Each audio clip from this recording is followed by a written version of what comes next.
thousands in attendance and the millions watching around the world. Ladies and gentlemen, let's get ready to rumble! Yeah. What's up? It's that boy Coach Malachi Williams in the building. We back. New Media Today, USA Boxing. We are back. Yes, y'all. What's happening, man? What's happening? As my little brother would say, what's happening? He live in Georgia now, so he in the ATL. He done picked up all this swing. He been there for a while too. Been there for over 10 years. So what's happening? You know, that's what he say. Anyway, what's going on, everybody, man? Let's give everybody that's here a round of applause.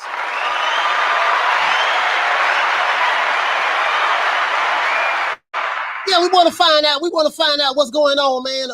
I chill. What's going? Big Lex, what's up, Big Lex in the building, man? I see the Queen Lisa Bells, Haleen. You know what I mean? He fought J-Rock. I wonder where you got that name from. Shout out to he fought J-Rock. Mr. Pads, Halim. Oh, y'all just said Halim. Okay. All right. It is what it is, man. Let's make it do what it do, man. If you're new to the channel, please subscribe. Hit the like button. And let's talk about this. Let's talk about this today. Now, I want to get straight to the meat and potatoes. Normally, I try to let, give everybody an opportunity to come on in. You know, I should let everybody come on in first before we get right into it, right? You know what I mean? But I've been out chill. I've been out chill on these social media streets. You know, I told them I'm on Reddit, I'm on Facebook, I'm talking about boxing groups. I'm on Instagram, I'm on TikTok. You know what I mean? I've been checking out TikTok. I told you I whooped Buddy up, whooped one of the Island boys up, took his belt. So I got that. I took care of that deal over there. See what I'm saying? So, and quite a few. I think the criticism, there's been some criticism about Canelo not fighting, going into an immediate rematch with Dmitry Bivol. And I sit back and I thought about it, and I'm like, well, there have been fights in the past where fighters have rematched, but they did not go into an immediate rematch. We see that happen with I think Tony Harrison and Jamel Charlo. That happened. Jamel wanted to go right back into immediate rematch, but he had to fight in between because I think Tony Harrison got hurt or something like that. Seen that happen before. Lennox Lewis, all of them were called. Just some fights back in the day. Hell, I think even Frazier, when Frazier beat Ali, I think that happened. I'm not sure about Ken Norton and Ali. I don't know if they went into an immediate rematch. But that's neither here nor there. I want to see, do the critics have a valid point? The critics are saying that Canelo Alvarez ducked Dmitry Bivol. That's what they saying. They saying he ducked him. That's what they said, right? They say Big Nello duck it. He ducked him. Possibility. You know what I mean? Canelo versus Gennady Golovkin is set for September the 17th, the Mexican holiday. I think that's Mexican Independence Day, if I'm not mistaken. The 16th or somewhere up in there, right? And because of that, this is why they're saying that he's ducking Bivol. Now, the only problem I have with that, and I don't have a problem with what anyone says, but some of these guys are the same people who said Dmitry Bivol was a Eurobone. And Canelo was going to beat this guy. Remember, I kept throwing that up in their faces after the loss. I kept throwing it up in their faces. Because, on social media, people have a tendency to forget what they said because things go by so fast and news come out so much that they'll say something today and 2 days to go by, they'll forget that they'll forget the narrative that they ran with 2 days ago. Because they're running with so many different narratives. You see what I'm saying? When you're running so many different narratives, you have a tendency to forget the narrative that you said 2 days ago, let alone a week ago, right? But let's look at it. Let's entertain it for a minute. So now, ever since Canelo, as a matter of fact, I got the receipts. Let's go ahead and get into the show. Now, critics say that Canelo Alvarez is ducking Dmitry Bivol rematch by choosing to fight a 40-year-old Triple G. Now, they have I think he signed the contract with DAZN, whatever the case may be. I don't know. I don't get any of the money, but I don't know. This is just according to reports what we learned out there that was revealed to us via internet, ESPN, DAZN website, and stuff like that, right? Now we know from reports that Canelo had signed a 3-fight deal with the DAZN in order to fight Triple G, Gennady Golovkin, the trilogy. You see what I'm saying? You know what I mean? So he's scheduled to fight the guy. That was a part of the DAZN package. Fight Dmitry Bivol, fight Gennady Golovkin, and the third fight is to be announced. We don't even know who he's going to fight in the third fight, but that's neither here nor there. Now, Canelo has received a lot of criticism for this fight because a lot of fans on social media, a lot of fans really did not want to see a trilogy match with Triple G. A lot of people, and including myself, a lot of people, and I said this last, I said, man, he was fighting Triple G for what? You know what I mean? Like the first fight, people felt like Triple G won. I am one of the people who felt like that Triple G got robbed in the first fight. It wasn't a draw. But that's neither here nor there. I do understand the business of boxing. I know how this shit works. I get it, right? Then a lot of people feel that, hey, man, the second fight, Canelo won that fight decisively. So we don't want to see a Triple G third fight. This is what a lot of the critics are saying. Understandably so. Some of those same critics were saying we don't want to see Canelo fight what the dude name Dmitry Bivol because he's a Eurobomb. Come to find out, some of those same guys who was calling him a Eurobomb are now fans of Dmitry Bivol, and they are accusing Canelo of ducking this guy.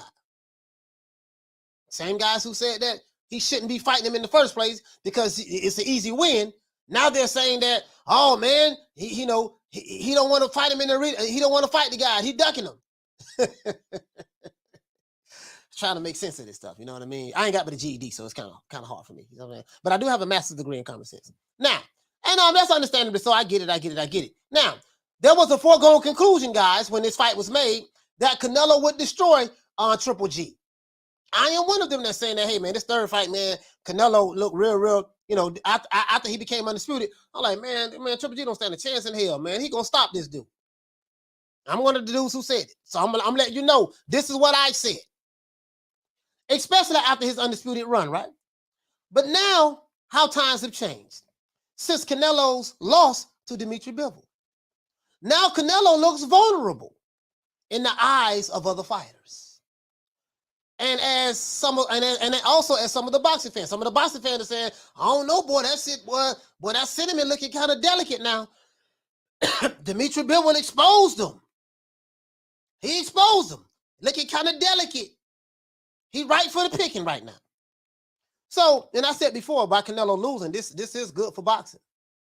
Because it forces other fighters to probably fight each other and stuff like that. But, it'll make the next fight he have interesting. You see what I'm saying? Because people may look at it like, man, like he's shaking like booty meat over there right now, man. That shit looking rough over there, boy. He looking kind of delicate. He coming off a loss. And I'm going to let you guys hear something that Eddie Hearn said as well. I'm going to let you hear something that Eddie Hearn said. Eddie Hearn talked about when he spoke with Canelo, when the decision was made. Canelo said that, hey, he wanted an immediate rematch with Dmitry Bivol. Eddie Hearn conversation, and this is out there on the internet. Eddie Hearn was talking to Canelo like, are you sure this is what you want? I have the video. He said, are you sure this is what you want? Again, I have the video. And he said that, yeah, I'm sure. Eddie Hearn said that Canelo Alvarez, I think he did an interview with, what was it, Fight Hype or one of those guys. The video is there. I had the video, right? And Eddie Hearn told him, he said, listen, man, you don't want to come off of back-to-back losses. You see what I'm saying? You don't want to come off of back-to-back losses because, shit, it ain't no guarantee that if he go into an immediate rematch with Bivol, that he gonna beat him. Because, fans of Canelo would say, hey, man, well, Canelo gonna do better this time. Yeah, but Dmitry Bivol gonna do better this time as well. You see what I'm saying? So I am one of the people who say, listen, man, he need to leave that dude alone, keep his ass at 168 and defend those titles. Leave 175 alone. That dude, Dmitry Bivol, is not Sergey Kovalev. You see what I'm saying? I'm one of the guys who said that. So I'm happy that he's returned back to the 168 pounds division, super middleweight division. There's some things that I'm not happy about, but I will explain that during the show. So the critics are saying that, hey, man, he's choosing to fight a guy who he already signed a three contract deal to fight in the first place. You knew he was going to fight the guy when they announced the three fight deal, not three contract deal, but the 3 fight deal they had. You already knew he was going to fight the guy. You see what I'm saying? So just now, no one knew that he was going to lose to Dmitry Bivol. Well, the overall consensus of the experts that he wasn't. Some people were like, nah, but Dmitry Bivol ain't nothing to play with, man. Like, I was one of them. I'm like, man, I don't know about this here, man. Shit, Dmitry Bivol can fight. I picked Canelo to win by split decision. I said, he ain't gonna be doing all that stopping and shit. I picked him to win by split decision because I figured if it's a close fight, the judges are gonna lean towards Canelo. And I broke that down. That's exactly why I gave him a split decision, right? You know, I didn't know that, you know, that they was gonna rule the other way. I had no idea. But let's continue. Now, some of the diehard Triple G fans, I've been getting some messages from them, right? Some of the diehard Triple G fans are even saying that there's a good chance that the old man Triple G, who's 40 years old, can win this fight. I'm like, I think the diehard Triple G fans are delusional. I'm like, dude, y'all won the first fight and they didn't give it to you. They said it was a draw. I know how this boxing shit works. And you know, and I'm not here to cap for any fighter. It is what it is at the end of the day, right? So, but they feel like that he can win this fight. So you got the Triple G fans, they're coming out of full effect now. You see what I'm saying? Understandably so. But after saying that he wanted an immediate rematch with Dmitry Bivol, only now to change his mind and fight Triple G has many of the critics, Canelo's critics, wondering and speculating as to why. Me personally, as I said before, I think it's a good thing. I'd rather see Canelo defend his undisputed titles at 168 pounds versus moving up to 175 and putting the super middleweight division on hold. And I'm not saying that he's putting it on hold if he goes up to 175 and fight. It seems like that the sanctioning bodies, they just don't do nothing. It seems like when it's Canelo, the sanctioning bodies, you know, like, bro, like, we'll just say this. We'll just say this. And I gotta be honest. Is there any fighter in the sport of boxing right now today that you can think of that gets more favors? I'll word it that way.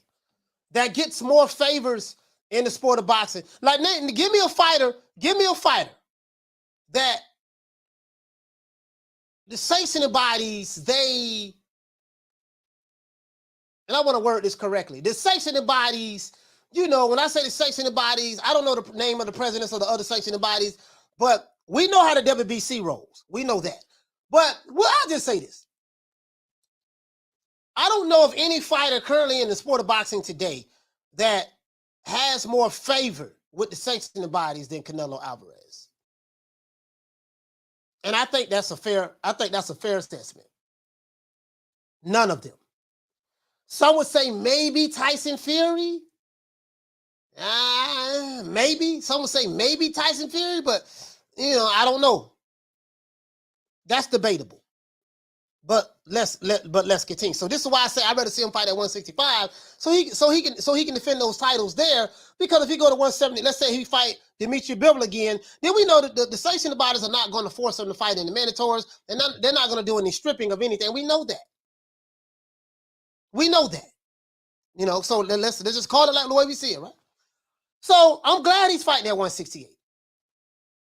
Now, will the other fighters at 168 get an opportunity to fight Canelo Alvarez? I seriously doubt that. And I'm going to tell you why.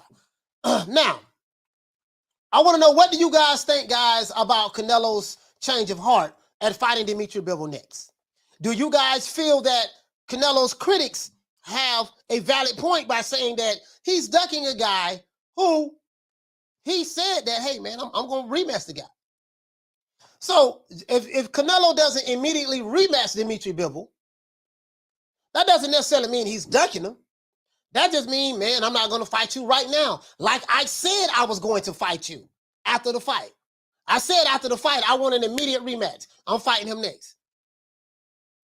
And now he's changed his mind. You know, and he has a right to change his mind. You see what I'm saying? Well, maybe I'm thinking maybe it was that interview that with Eddie Hearn. As a matter of fact, let me find that video. Let me see can I find it. Let me see can I find it.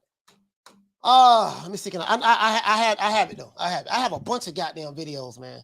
And also, do you guys think that Canelo made the right move in turning down the immediate rematch option with Dmitry Bivol in exchange of just let me just go ahead and fight Triple G now and maybe revisit Dmitry Bivol later on down the line? What do you guys think? What do you guys think? Let's go over here, man. Let's see what the people talking about. Let's go over here, man. Let's see what's up. Let's give everybody a round of applause.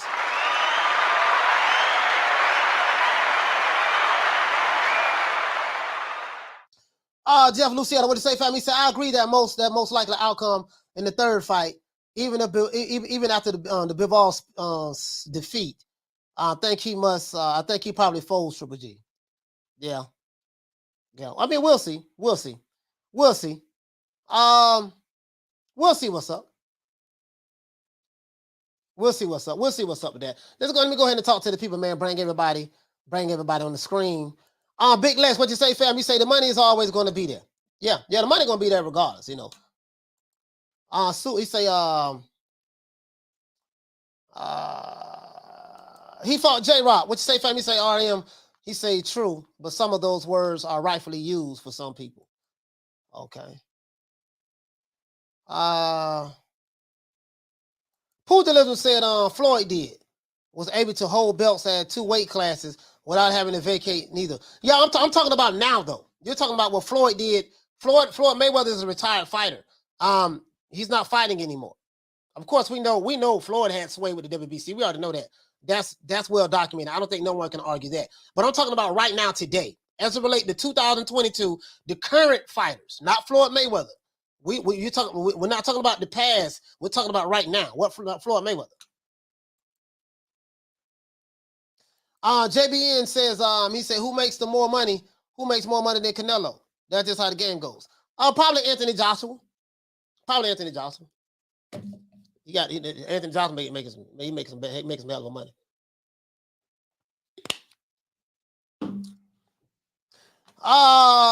Let's see. Let's see. Cookie Monster. He say, Coach, has Bivol gotten paid for the first fight? Why would Bivol fight Canelo if he hasn't gotten paid for the first fight they fought? Well, Dmitry Bivol not getting paid has nothing to do with Canelo. That's the United States government because they have sanctions on Russia, and he's a citizen of Russia, even though he lives over here in the United States. He applied for a citizenship, for what I heard. But the United States government kept his money. That has nothing to do with Canelo. M Stacks say, what has Triple G done? I'll wait. Well, the only thing Triple G has done, Triple G has been sitting around on the shelf. I'm not going to lie, M Stack. But the only thing that he has done, he has unified the division. He is the unified middleweight champion right now. He's a unified middleweight champion. You see what I'm saying? So, but I get exactly what you're saying, though, fam. I get what you're saying. He said, I'm not mad at Canelo for taking the Triple G Trinity, but it's very pointless. It's a guaranteed win versus Gennady. I think Saul definitely knows he bit off way more than he can chew in Dmitry. Yeah, I think they know that now. Ed Reynoso made a miscalculation and picking Dmitry Bivol. I told you boxing, this shit is WWE. This WWE, it's a lot of this stuff is staged already, and the fights are won with matchmaking. Ed Reynoso saw something in Dmitry Bivol because probably he didn't look good his last 2 fights, and they figured he was young. This would be something that'll make Canelo look well, and they bit off more than they can chew. Me personally, I seriously doubt Canelo fight that guy again. Unless he become a totally different fighter, I seriously doubt he fight that guy again. I doubt it. It doesn't make any sense. It doesn't make any sense, in my opinion. I mean, because you're still flat-footed. You still, you're still going to fight the same way. You're still going to load up on your shots. You're still going to, you're still going to, this is who you are now.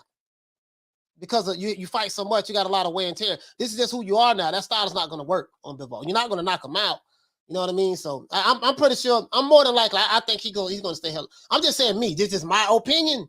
My opinion only. I think he stays far away from that guy. And I would too. Look, man, you tried to shot, leave that dude alone. Let's see. I want to open up these phone lines. How many likes we got? Damn, dog. We got 300 people in here and less than 100 likes. This is unacceptable. We got to get the likes up. We got to get the likes over 200. Major Key said, I'm not mad at the decision. Someone told Canelo the truth, and he listened for the sake of his legacy and career. Do I want to watch it, though? I prefer a different opponent. Yeah. Yeah, you know, it is what it is. Yeah. You know, they just had to tell him, man, you got to put your ego aside, baby boy. This ain't the guy for you. You know what I mean? This ain't the guy for you. You see what I'm saying? Now, as it relates to shout out to Miss Fit, shout out to the Queen Miss Fit. She say I'm still the same fighter. Nothing has changed since Mayweather fight. Knockdown 305. You say you can't teach an old dog new tricks. No. You are who you are. You are who you are. You see what I'm saying? Let's do this though. Let's do this. Now, I know a lot of the Canelo Alvarez. We got over 300 in here. We gotta have. I want to open up these phone lines. The show's finna get hot right now. The show is fixing to get hot right now. I'm gonna tell you why. All of my lovely diehard. As a matter of fact, let's do this. Hold on. Let me pull up the section about this first. Yeah.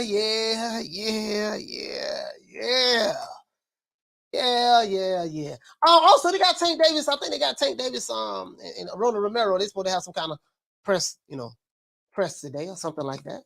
I think it's at 1 o'clock. I think it's at 1, 2, 3. Oh, they already had it. And let's go, WBA. Let's pull up these sanctioning bodies. Let's pull up all the sanctioning bodies. We're gonna do that there. And let's see. Who else we got? Now, I know you guys say, oh, coach, you making this up. Let me see. What was this? Let me make sure. Hey, there's no critics out there that's saying that Canelo is ducking Dmitry Bivol. You're making it up, coach. That's what y'all saying, right? That's what y'all saying? I couldn't find the damn video, but guess who got it though? As a matter of fact, let's give these brothers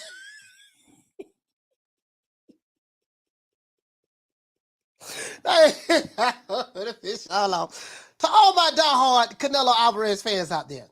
I know your favorite YouTube channels are Dante's Boxing Nation, Iki TV, Boxing Ego, and our good brother Fernand. I know you love those channels. I know that you support those channels wholeheartedly, and those channels, they really, you love their commentating, and you love just the things that they do and how they just show Canelo justice in their reporting, right? So this is what we're gonna do. Coach, you ain't got no receipts showing that there's critics out there that's saying that. Yeah, I do. I'm looking at it right now. I couldn't find an Eddie Hearn video. I think I got it saved. I think I got it saved though. I got a folder where I bookmark a whole lot of videos that I want to look at, and it's just I don't want to take the time out to try to find the shit. I should have had it already up. But anyway, let's do this. Let me play this. I know some of you guys are, you're anxious right now. Oh, let's see. Let me go ahead and spin that one. Let's see. That's one of the best #1 Canelo support channels right there. Let's see. This guy loves Canelo. This guy here, Dante, he loves Canelo. But he has a video in here that I want to share with you. I don't want nobody thinking that I'm making this shit up. That Eddie Hearn didn't say what he said and all of that stuff there. Eddie Hearn didn't say that. He didn't have no conversation with Canelo. I don't want nobody saying that, okay? So this is the video. As a matter of fact, let's do this. Won't nobody saying that, these are diehard support Canelo channels, right? This is it right here. This is the DAZN, as you guys can see. This is it right here. So this is the video I'm going to play, okay? So let me take it off of this so you guys can hear it.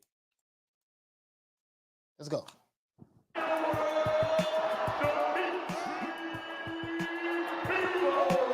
I do not own the rights to this material. It's for educational purposes only. The voice you're going to hear is one Eddie Hearn.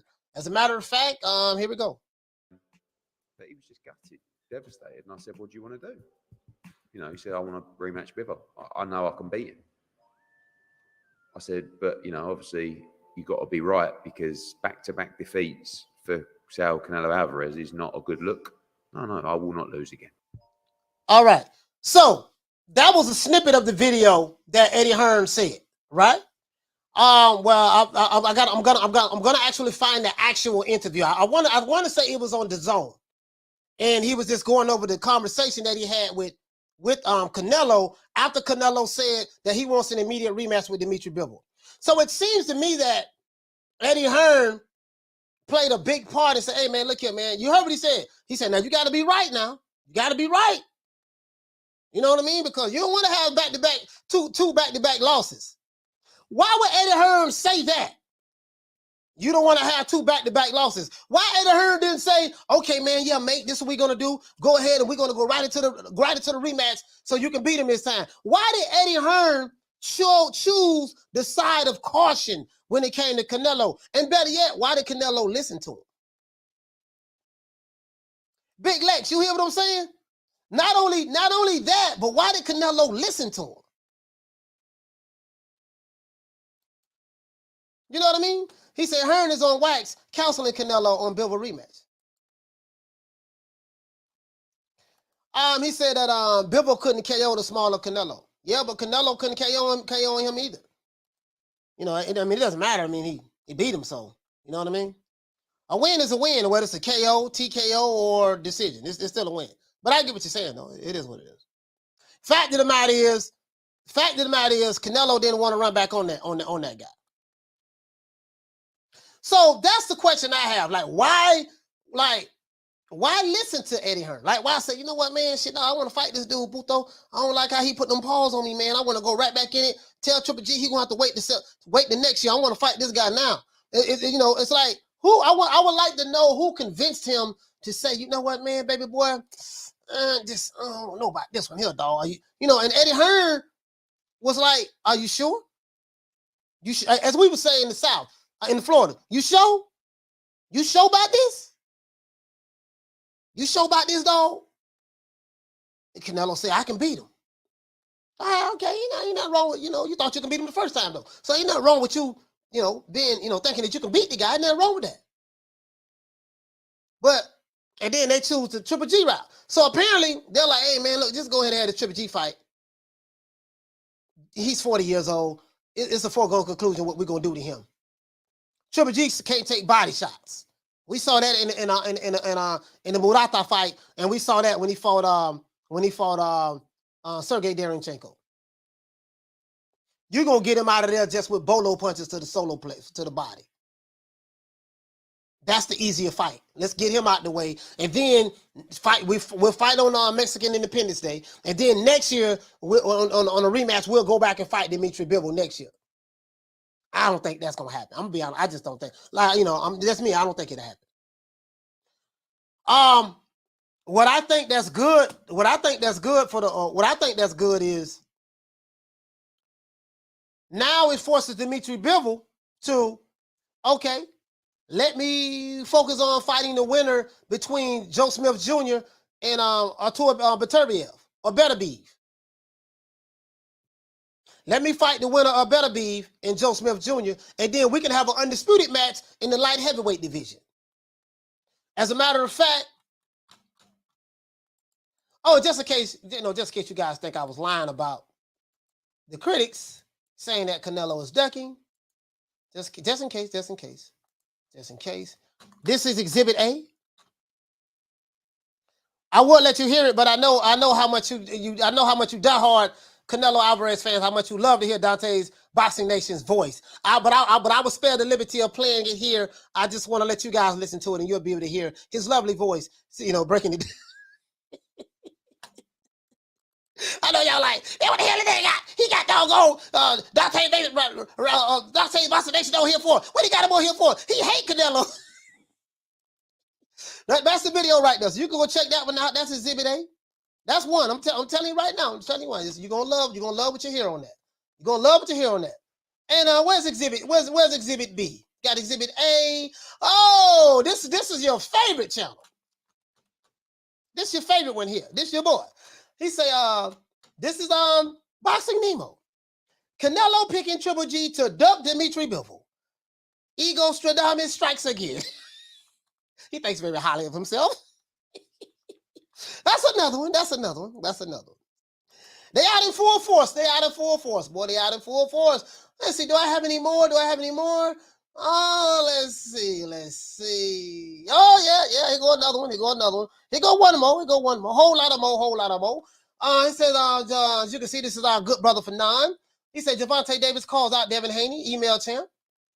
Canelo Alvarez runs from Bivol.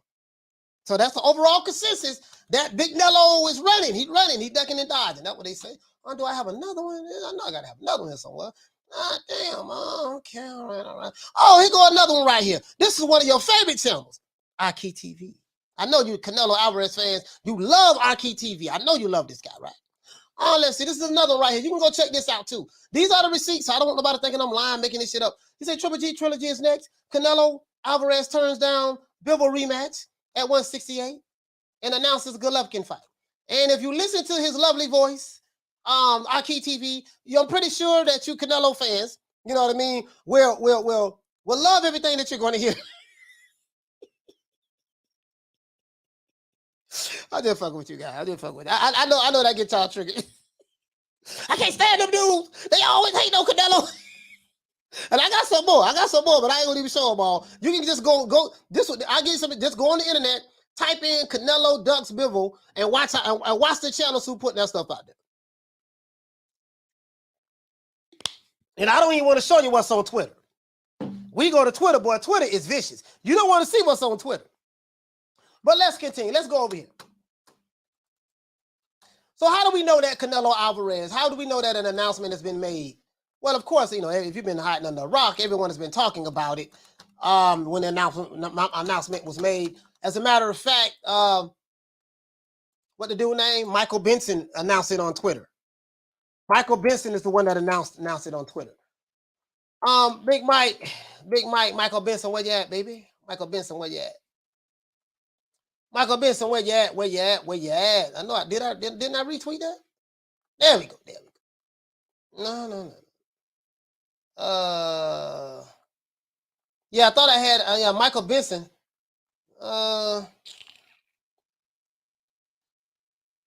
Yeah, I got it right here. Michael Benson retweeted it. And also, it's right here on ESPN.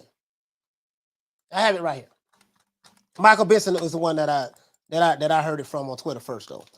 Mike Carpenter, as you guys can see right here, Canelo Alvarez plans the next fight to be against Gennady Golovkin for a third time instead of Dmitry Bivol rematch. Let's hear what Mike Carpenter has to say. He said, turns out it's status quo for Canelo Alvarez despite an unexpected defeat against Dmitry Bivol.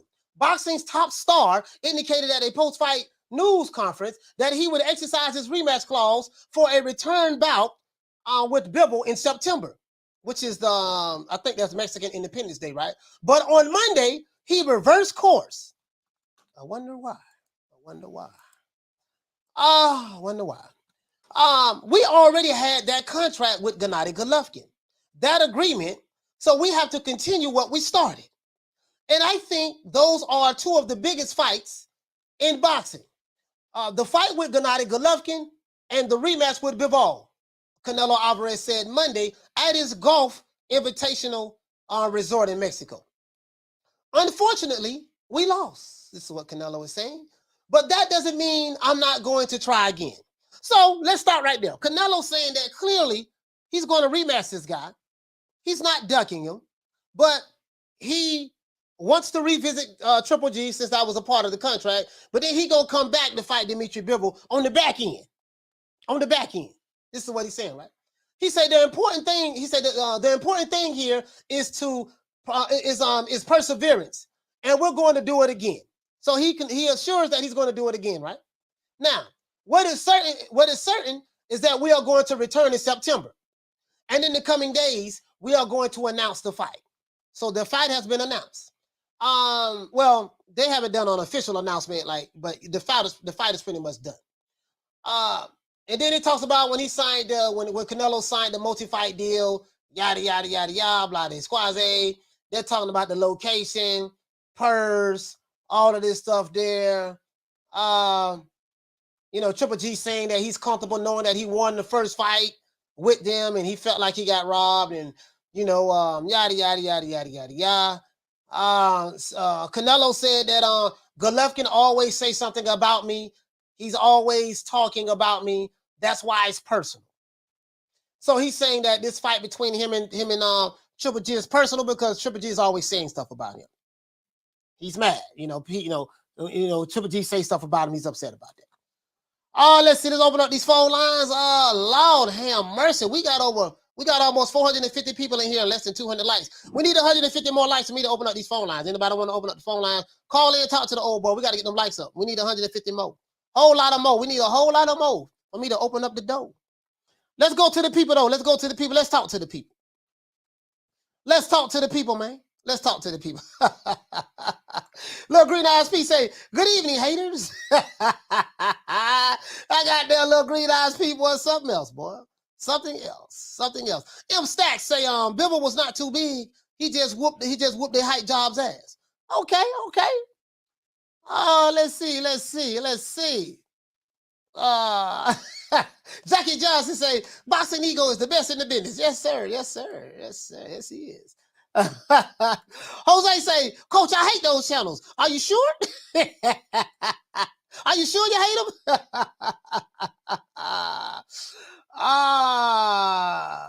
He says, you're underestimating Canelo, Coach. He has two base styles, boxer, puncher, and pressure fight. He can make more adjustments to beat Bivol. Okay, all right, we'll see. But I think you're underestimating Bivol. You know, Bivol also can make adjustments as well. So I think you're underestimating him as well, JBN. Let's see. Arian, what he say? He say Boxing Ego was holding back tears and why the that is true. That is true. His bottom lip was quivering. That is true. I got the video on my phone, man. I got the video on my phone. I ain't gonna lie to you, dog. I got the video on my phone. I'm not gonna lie. I got the video. I got a folder where I got a whole bunch of receipts. I got a folder full of receipts, dog. I bullshit you not. Like, you know, on YouTube, you can create folders where you can keep your videos in. And some of the videos I recorded on my Camtasia, you know, just in case those videos get pulled down, I can have the recordings of them and just always show the receipts like that. You know, but I have so many, I can't record all of them. You know what I mean? But yeah.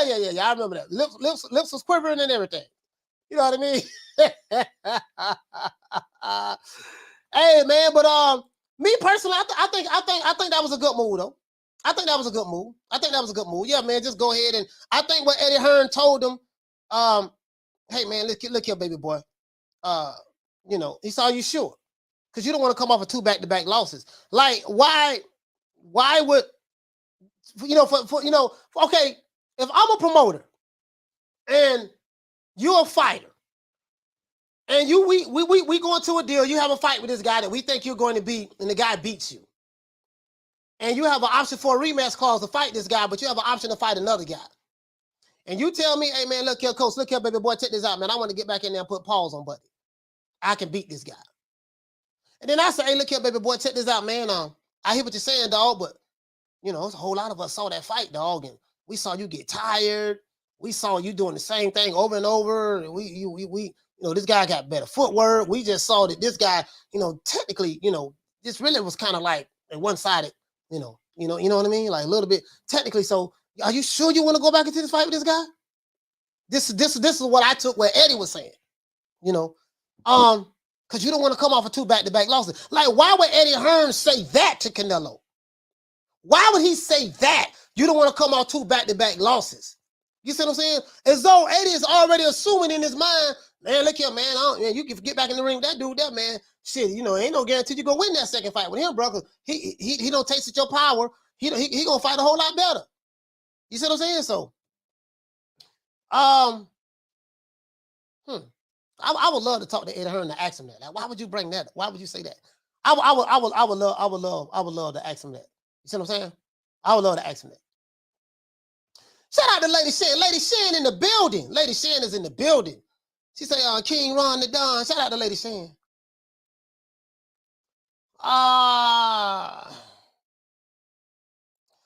T Pitts, he says, I don't understand why people are still interested in Canelo when the judges cheat for him every damn fight. Shout out to Carl Hansen. Hey, okay. Dropping that $7.99. Bam, dub on your boy. Hey, Leroy. Super chat received. Playtime's over, boy. He said, Coach, can you ask our moderators to chill? Somebody put me on timeout. Yeah, I don't know why they put you on timeout, but moderators, don't put Carl on timeout. Don't put him on timeout. He's a member. He's a member. So yeah, we don't put the mods on timeout. We don't put the members on timeout. We don't do that. I know some of you might be upset, whatever, but yeah, don't do that. Don't do that. Please, I'm asking. Big Ronald Finkler, what you say, fam? He said, I'm starting to think Bill set himself up. Oh, you talking about Bill Haney? Now listen, check this out. Check this out. I don't mean to change gears. We're gonna come back to Dmitry Bivol and Canelo and Triple G. As a matter of fact, now we're gonna stay there. I'm not gonna change gears. We're gonna stay there.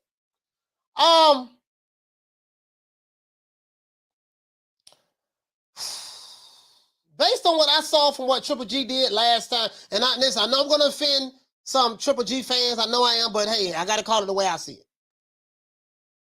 He's 40 years old. He won't fight Jamal Charlo. Wouldn't fight Dmitry Andrade. As a matter of fact, let's do this. Let's do this. As a matter of fact, let's pull up BoxRec. But now, Triple G, he's a unified middleweight champion. He is a unified middleweight champion. He is a unified middleweight champion.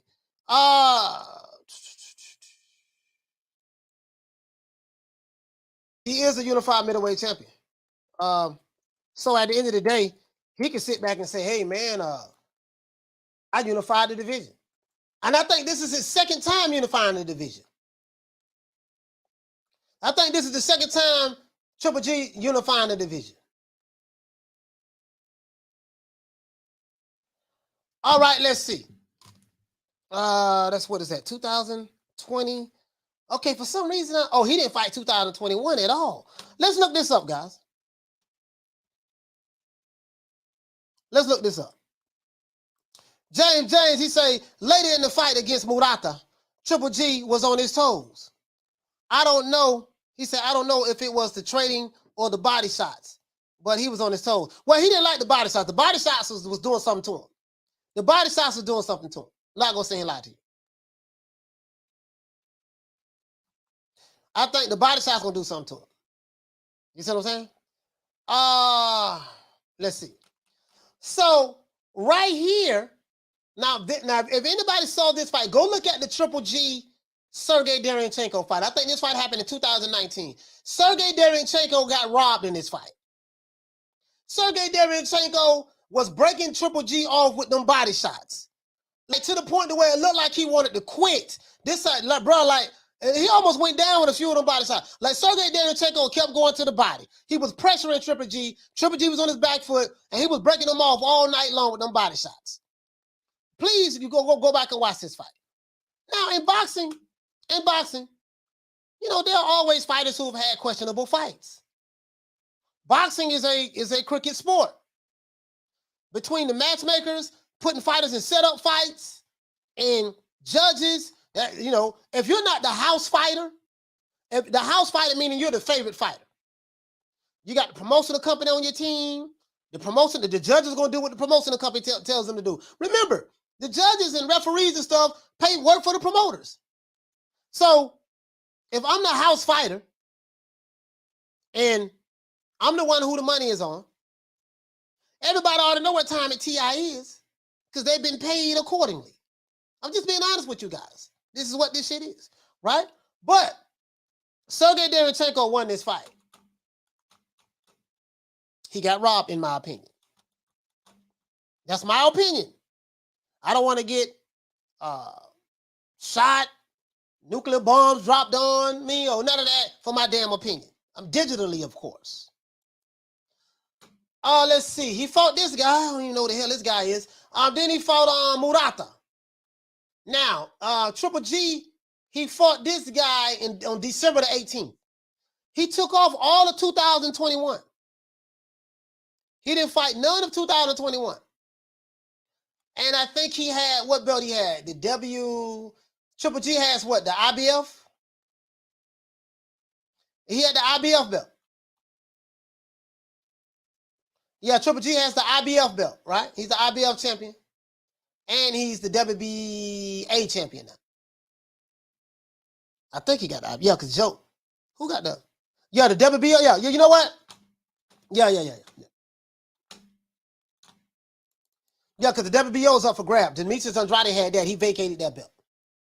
Triple G was the IBF champion, and Murata was the WBA champion, and Jamal Charlo was the WBC champion, right? So Jamal still has his belt. He's fighting Suleki.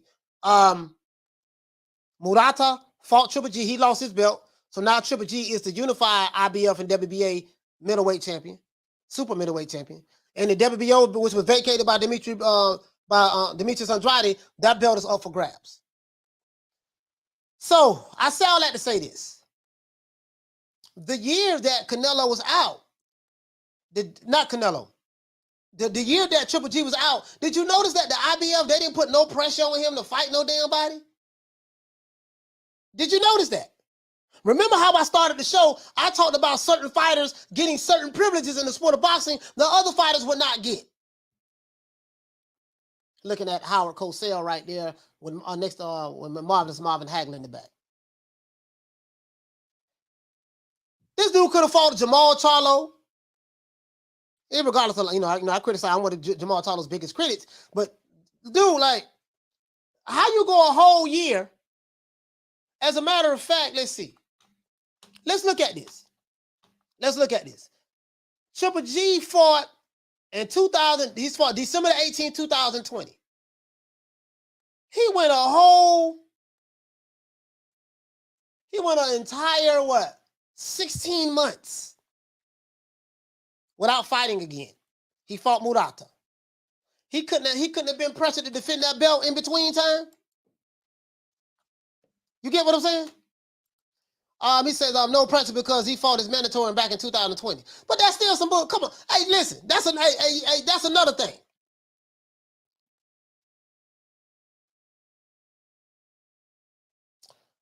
I don't think no fighter should be able to, if you fight a mandatory, why you need 16 months to be able to force a fight again?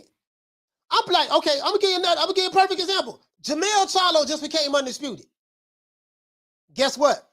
He got about 4 months. And then he's gonna have to defend that belt against Tim Tszyu. Or he's gonna get stripped. That, the WBO. The WBO. Now, you may say the WBO moves different from the IBF.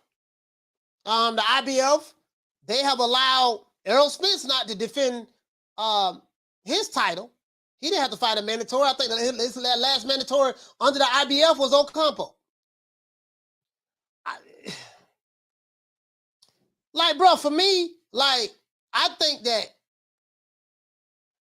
if you're a champion, this is the BS I see in boxing. Fighters should be forced to defend their titles against whatever the mandatory is. That's what I'm saying. Hold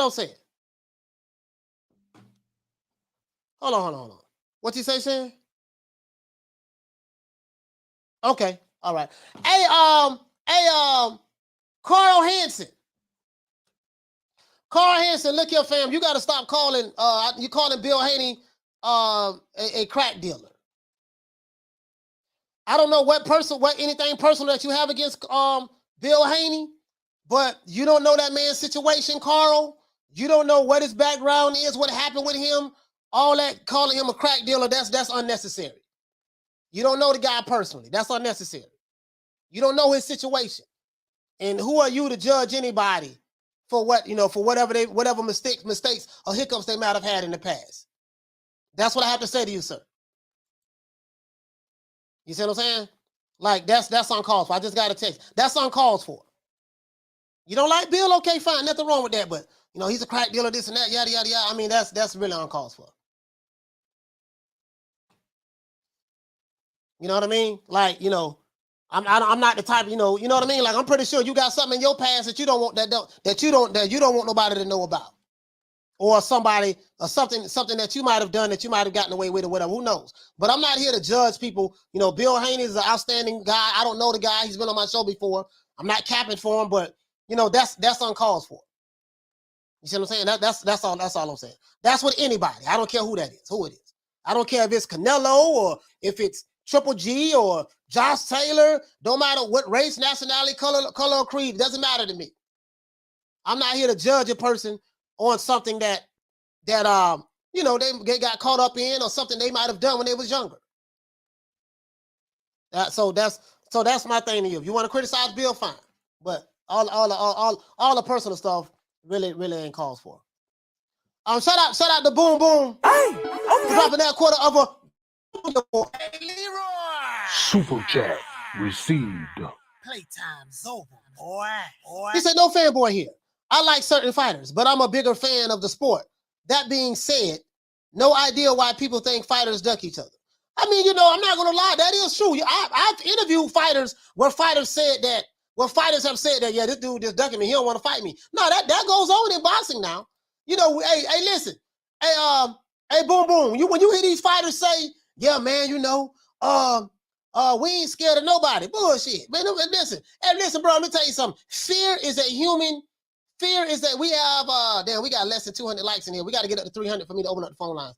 We need 105 more likes for me to open up the phone lines. Fear is a natural reaction from all human beings. From the guy that's 6'6", 250 pounds, to the guy that's 3'3" or 4'11", 100 pounds. Fear is a natural trait of all human beings. So when you hear a fighter say, we ain't afraid of nobody, that's a lie. Human beings, if you're human, you're going to have some kind of fear. But it's what you do in moments of fear which determines or defines whether you're brave or not. You see what I'm saying? Can you overcome that fear to take action on what needs to be done? It's the only difference between, as the great custom model would say, the only difference between the coward and the hero is what the hero does, which makes him a hero. And it's what the coward doesn't do, which makes him a coward. You see what I'm saying? So that's what that's all about. Oh, we got another super chat. Shout out to Boom Boom. Hey, okay. Dropping that quarter of a bam dub on your boy. Hey, Leroy. Super chat received. Playtime's over, boy. He said, that being said, Coach, do me a favor and ask the Canelo haters. Name me an active fighter that's doing more than Canelo himself. Dude is only human. I just read it. I just read it for you. Just read what you said. Boom Boom said that we want to ask whoever who hates Canelo, ask him, y'all can read it for yourself. Who is the active fighter that's doing more than him? But I will say this. I know a lot about this sport, especially now, as it relates to the politics of boxing.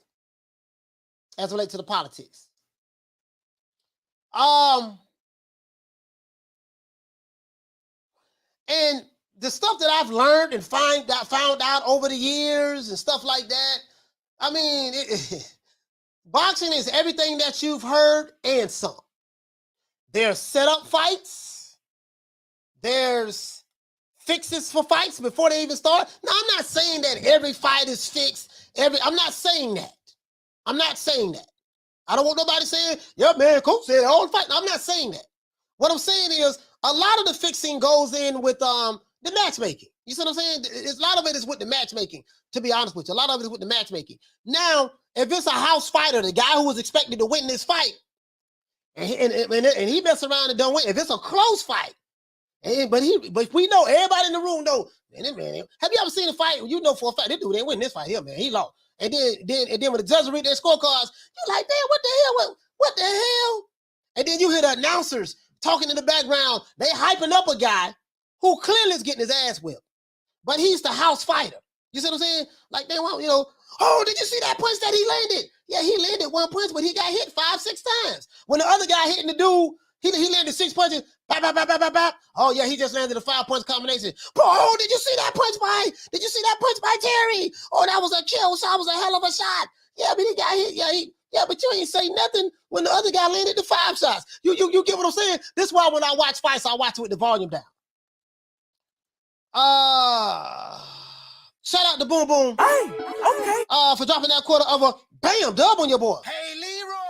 Super chat received. Playtime's over, boy. How you say, no comment on matchmakers coach. Hey, I know what I'm talking about, Ali. He say, no fanboy. When Canelo lost, guess what? I woke up, still had to go to work, pay my bills, and Canelo still doesn't know I exist, nor does he care about me. Okay. Halim say, no comment on matchmakers. hey, listen. Hey, you pick it. How you think the finest of the cherries are picked? It's picked from the matchmakers. As a matter of fact, and I read this to you. I read you guys what the role of a matchmaker is. You know, okay, baby boy, can we find a cherry that we can sell to the overall public that they can get behind and buy, as long as they think, have an inkling in their mind that there's a possibility that this guy, the house fighter, is going to lose. We can sell it that way and spin it that way. That's how this shit works. But sometimes the dude who's supposed to lose be like, hey man, look here, baby boy, check this out, man. I don't know what the hell they talking about. They doing a celebration. They over there doing the butterfly. He got the mariachi band out there. You know, they doing the Mexican electric slide, and this dude here from the Ukraine, Triple G. You know, they doing the Kazakhstan. He from Kazakhstan. They doing the Kazakhstanian electric slide and the electric boogaloo and all that there. And they over here, these dudes over here from Puerto Rico, they doing the funky chicken, and this dude here from New York, he doing this and that. It's a foregone conclusion that I'm supposed to lose. Sometimes the dude that's in the ring, he be looking at this shit like, man, what the fuck? Like, they must think this shit sweet or something. Man, they don't know if to put pause on, buddy. Sometimes it backfire. Sometimes that dude that's supposed to lose, he didn't get the memo that he was supposed to lose. Sometimes it's like that. You know what I mean? Some would say that, hey, that's what's gonna happen this weekend with Big Rolo and Tank, but we ain't gonna talk about that today. We'll pick it back up on that part of tomorrow, Friday, definitely Friday. But I'm just saying, sometimes it don't work out that way. Round boy fresh, you know I ain't lying. True. Sometimes you can have it all planned out. Yeah, dog, you know, man, and what we gonna do after the fight? Hey, I'm a perfect example. My guy, you know, I was a diehard fanboy of Mike Tyson. Oh, when Mike Tyson lost to Buster Douglas, man, it was about 10 of us in the apartment. Bro, we cried. I was 16 years old. 16. Let's see how many likes we got. Oh, man, we need 77 more likes. 77 more likes for me to open up the phone lines. And we can have anybody call in and want to talk. Bro, Mike Tyson, bro, I couldn't believe it, bro. Bro, before, you know when Wilder lost to Fury. When Wilder lost to Fury, you know, the Alphabet Boys, they came with Glovegate. Well, it really wasn't them, it was Young Pharaoh, dude from the unconscious community at the time. They came with Glovegate. All these conspiracies all came out of the way. Referee gate. The referee took too long to count. It was a long count. Before that even happened, guess what? There was referee gate with Mike Tyson and Buster Douglas. Man, Buster Douglas I think Buster Douglas was a 1,500, a 4,400 to 1,500 underdog. It was a foregone conclusion that Tyson was going to go ahead and put Buster Douglas to sleep. Mike Tyson was so sure he was going to beat Buster Douglas, he stopped training. He was snorting coke. He was hanging out, him and Bobby Brown snorting coke in Japan. You see what I'm saying? You know, let the good times roll. Everybody was happy. Guess what, man? Somebody forgot to tell Buster he was supposed to lose that night. Buster RIP his mom. Buster mother had done passed away like 2 weeks before that. Something like that. Or his mother was sick and his wife passed away. Something like that. I think his mother passed away and his wife was sick with cancer. Something like that, man. Terrible story. Let the good times roll. Only problem is Buster Douglas was not having it. He say, dog, you might beat me tomorrow, but if you'd have caught me about 2 months ago, 3 months ago, you might have would have whooped me. You might beat me 3 months from now, 2 months from now. But tonight, your ass is mine. Man, he put them paws on Mike Tyson, man. Bro, listen, look here, man. Look here, bro. Bro, listen, nigga, we were crying. Bro, listen, when he put them paws on Mike Tyson, bro, when Mike Tyson got hit, like Buster had them call Mike with like a mean combination. I think it was like a 6-7 punch combination. It was like, bap, caught him with the jab, came back to the right hook, bap, came back to the straight left, bap, and then he finished him with the right hook across the chin, bap.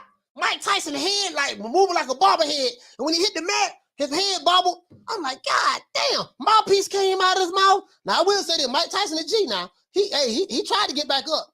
He tried to get back up. He tried to get back up, man. He tried to get back up. He tried to get back up. But I ain't gonna lie, dog. But that shit right, bro. When Mike fell, but that shit was like slow. It's like I was watching The Matrix and the movie when everything was moving in slow motion. We were like, no. And then when he hit the mat, we were like, get up, Mike, get up. And then Mike, it's like he heard us from the TV. Mike was trying to get up, and he grabbed the mic, he got his mouthpiece and put it in sideways. And then when Richard Steele waved it off, we was mad.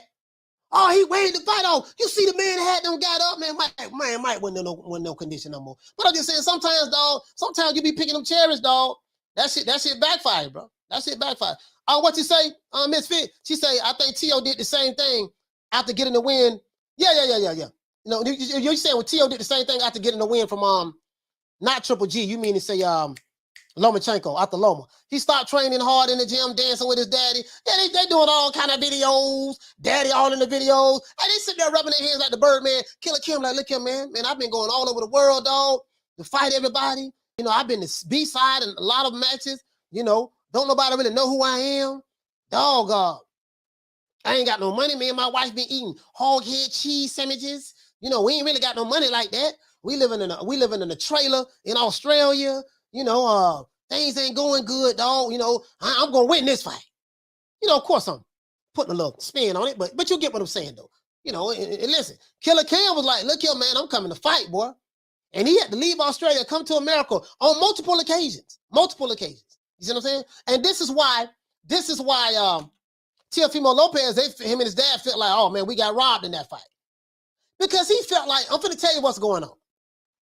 They knew they lost that fight, but he felt like the way the business of boxing works, he felt like, hey man, because we're fighting in America and this guy's a foreigner, and not only that, we're fighting in New York where we're from. I guess I'm assuming that's where T. Diddy and T. Diddy Jr. from. They from New York. We're fighting in Brooklyn. Yada at the Barclays Center. Such. The judges automatically see. We're the house fighter. This is what he's saying. But I think he forgot you won this fight on the purse bid. This fight was made on the purse bid from Eddie Hearn. So the judges they have a dog in the race in this. I'm assuming. I don't know. They didn't have a dog in the race. I'm assuming. Hey, look, you ain't our fighter. Eddie Hearn like, look, you ain't one of our fighters. So you know, look here, baby boy. You know. It is what it is. The judges ruled the way they ruled. They felt like that, hey, man, we the house fighter. We should have got the benefit of the doubt. And it didn't work out that way. No. It didn't work out that way. It didn't work out that way. You see what I'm saying? It didn't work out that way. You see what I'm saying? Killer Cam was waiting on him. He said Killer Cam came up from the trenches. Yeah, he came up from the trenches. He came up from the trenches. He did that. What you say, Edwin? What you say, fam? He say, Coach, Team Canelo got bad karma associating with Team Lopez. I don't know if they got bad karma. I don't know about that. I don't know if they got bad karma. You know, we did it first, and we motivate even the greats. This is different. You understand? We have Jennifer Lopez, we have Maluma, we have J Balvin, we have. So when I called him up, I was like, "Yo, what do you think? What do you think, Eddie? If we bring the belts together?" And Eddie said, "That shit is a good idea." I think the only person that can beat Canelo right now is like maybe 4 years or 5 years from now, my son. You know, like Triple G and Canelo and all these guys, they're bums, bro. They're bums. But once Teofimo became undisputed, look how many champions we got that's undisputed now. Yeah, man.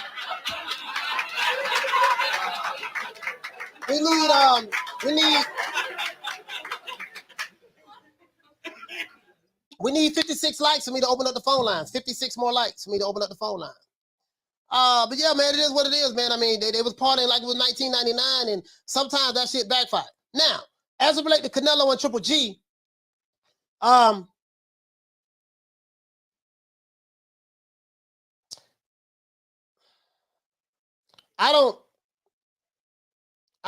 don't see Triple G winning this fight. Like, I don't have a dog in the race. I don't have a dog in the race. You see what I'm saying? I have no attachment to neither fighter, Triple G or Canelo. I don't have a dog in the race. I don't have an emotional attachment to neither one of them, right? I don't see what, based on, I mean, there could be two arguments made. One argument could be, well, Canelo lost his last fight against Dmitry Bivol, but Triple G won his last fight against Murata. But Murata wasn't a hell of a champion. Let's be real. Wasn't a hell of a champion. We saw the end result of that. We saw Murata was doing very well early in the fight with the body shots. We saw what the end result was that. Now Triple G has 2 belts. He's moving up to super middleweight to fight Canelo Alvarez. He doesn't have to. As a matter of fact, I said I want to look at the sanctioning bodies. I'm telling you guys, I'm saying this. Because I have receipts where books that boxing books talking about how this stuff works, right?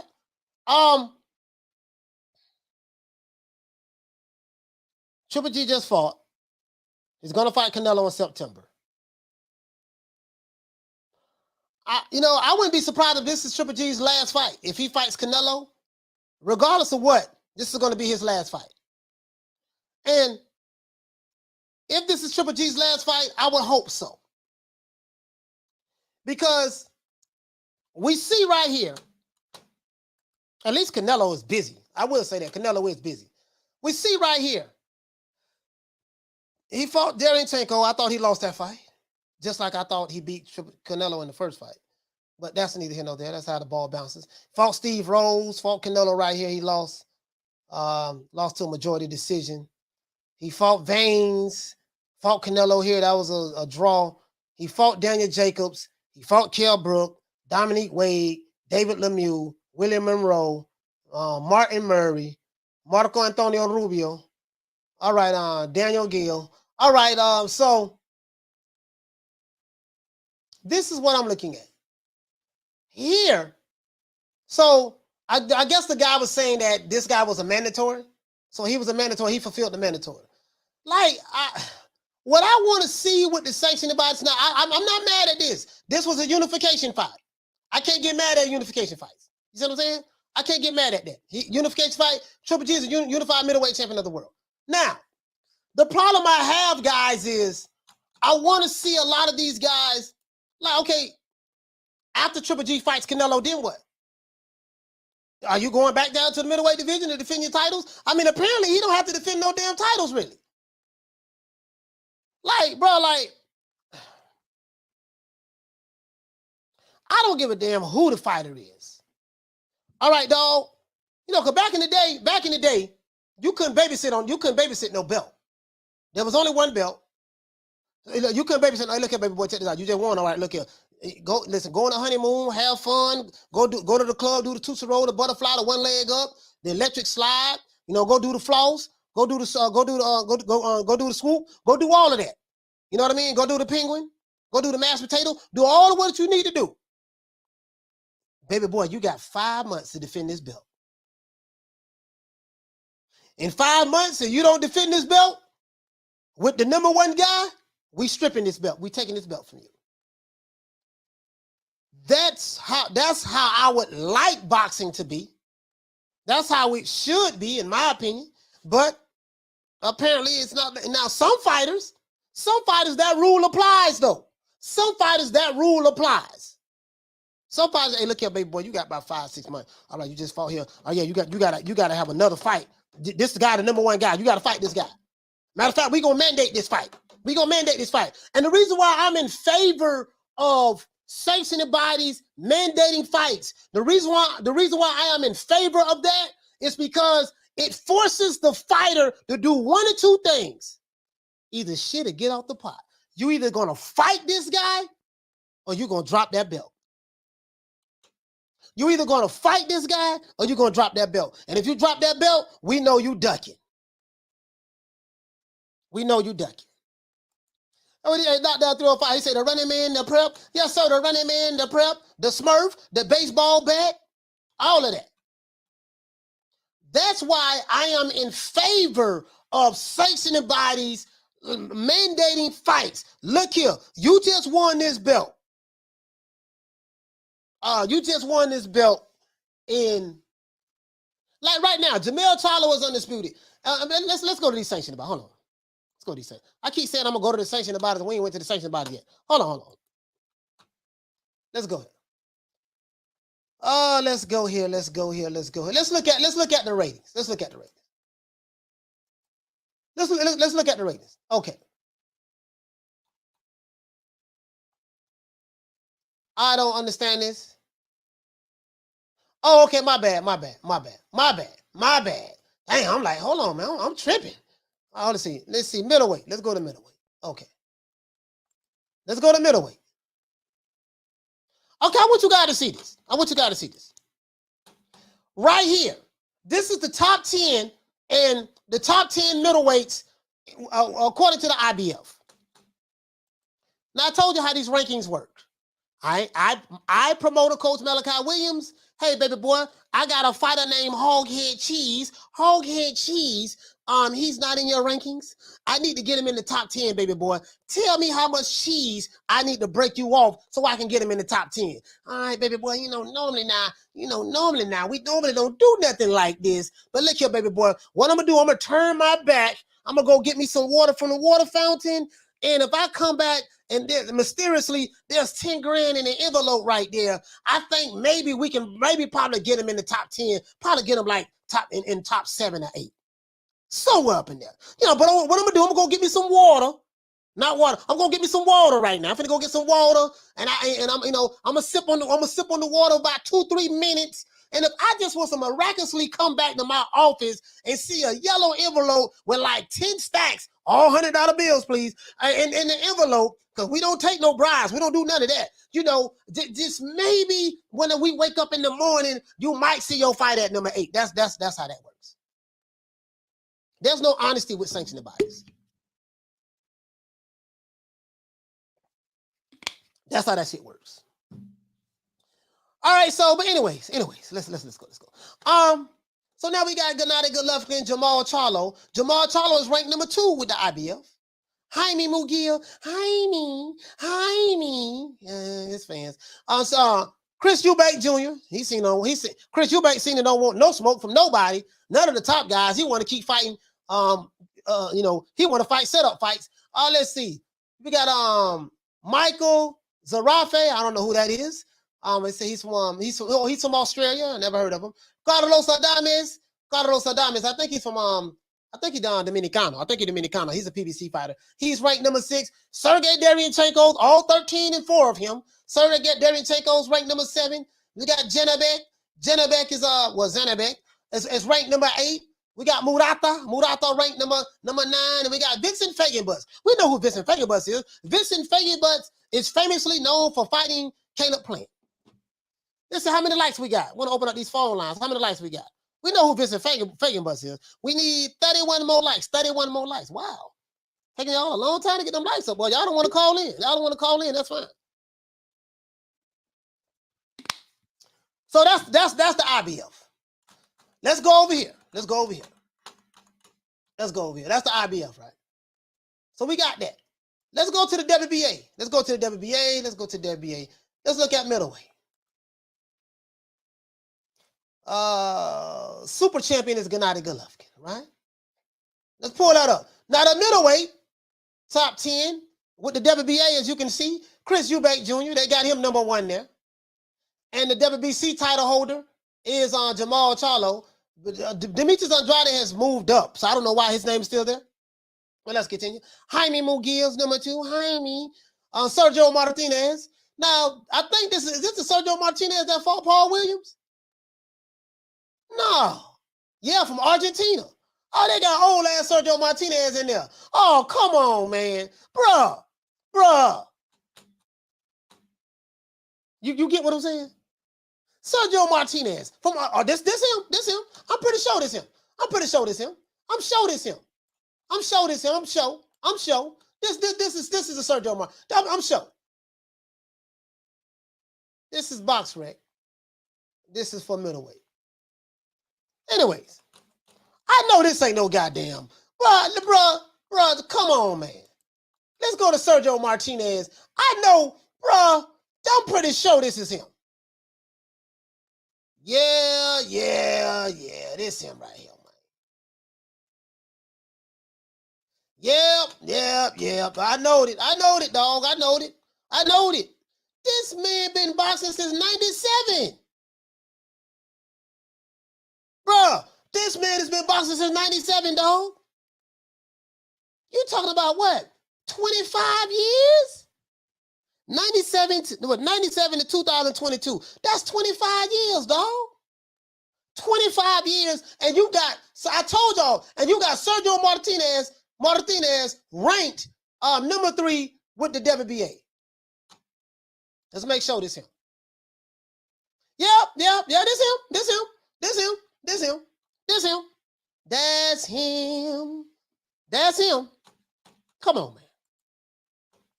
How many lights we got? We need 20 more lights. 20 more lights. We need to open up the phone lines. 20 more lights. Come on, man. Now, somebody explain to me, how did he get in here? I told y'all how the sanctioning bodies work. I told you how this works. Hey, look here, baby boy, check this out. WBA, man, Sergio Martinez, man, he's looking to make a comeback. As a matter of fact, let's see, when was his last fight? He had a fight January of this year in Spain. He fought a guy, okay. Makule, okay, fought Makule, okay. He fought him January this year. Oh, then he had a fight last year. And he fought 2020. He fought twice in 2020. And then his last fight was Miguel Cotto in 2014. He took 6 years off. He fought Martin Murray. Damn, boy, for him to still be fighting, bruh. For him to still be fighting, that mean he broke, dog. That mean he broke. That mean he ain't got no money. Y'all remember when he knocked out Paul Williams? Oh, that mean he broke, dog. That mean he broke. He ain't got no money. He ain't got no money. When you see him, bro, when you see him fighting like that, he ain't got no money. He ain't got no money. But anyways, damn, I hate to see that. I hate to see that, dog. Anyways, so I told y'all how this sanctioning body shit work, right? I hope that's proof. I hope that's proof right there. Let's go to WBO. Let's go to the WBO. The WBO. Let's see what the WBO looking like. So we're gonna go to 2022.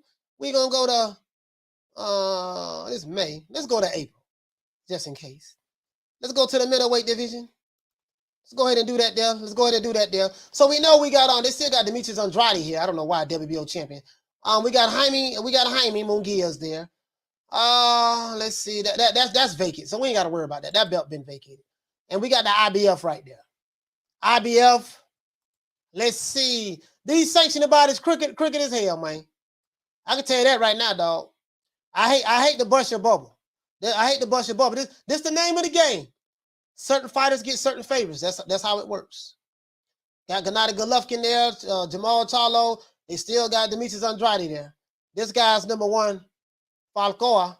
Then we got Michael. We got Michael Zarafa. We got Pat. Like, okay, look at this here, guy. Look at this here. Do you guys recognize any of these names? Let's blow this up. Do you recognize any of these names? With the IBF? Do you recognize any of these names?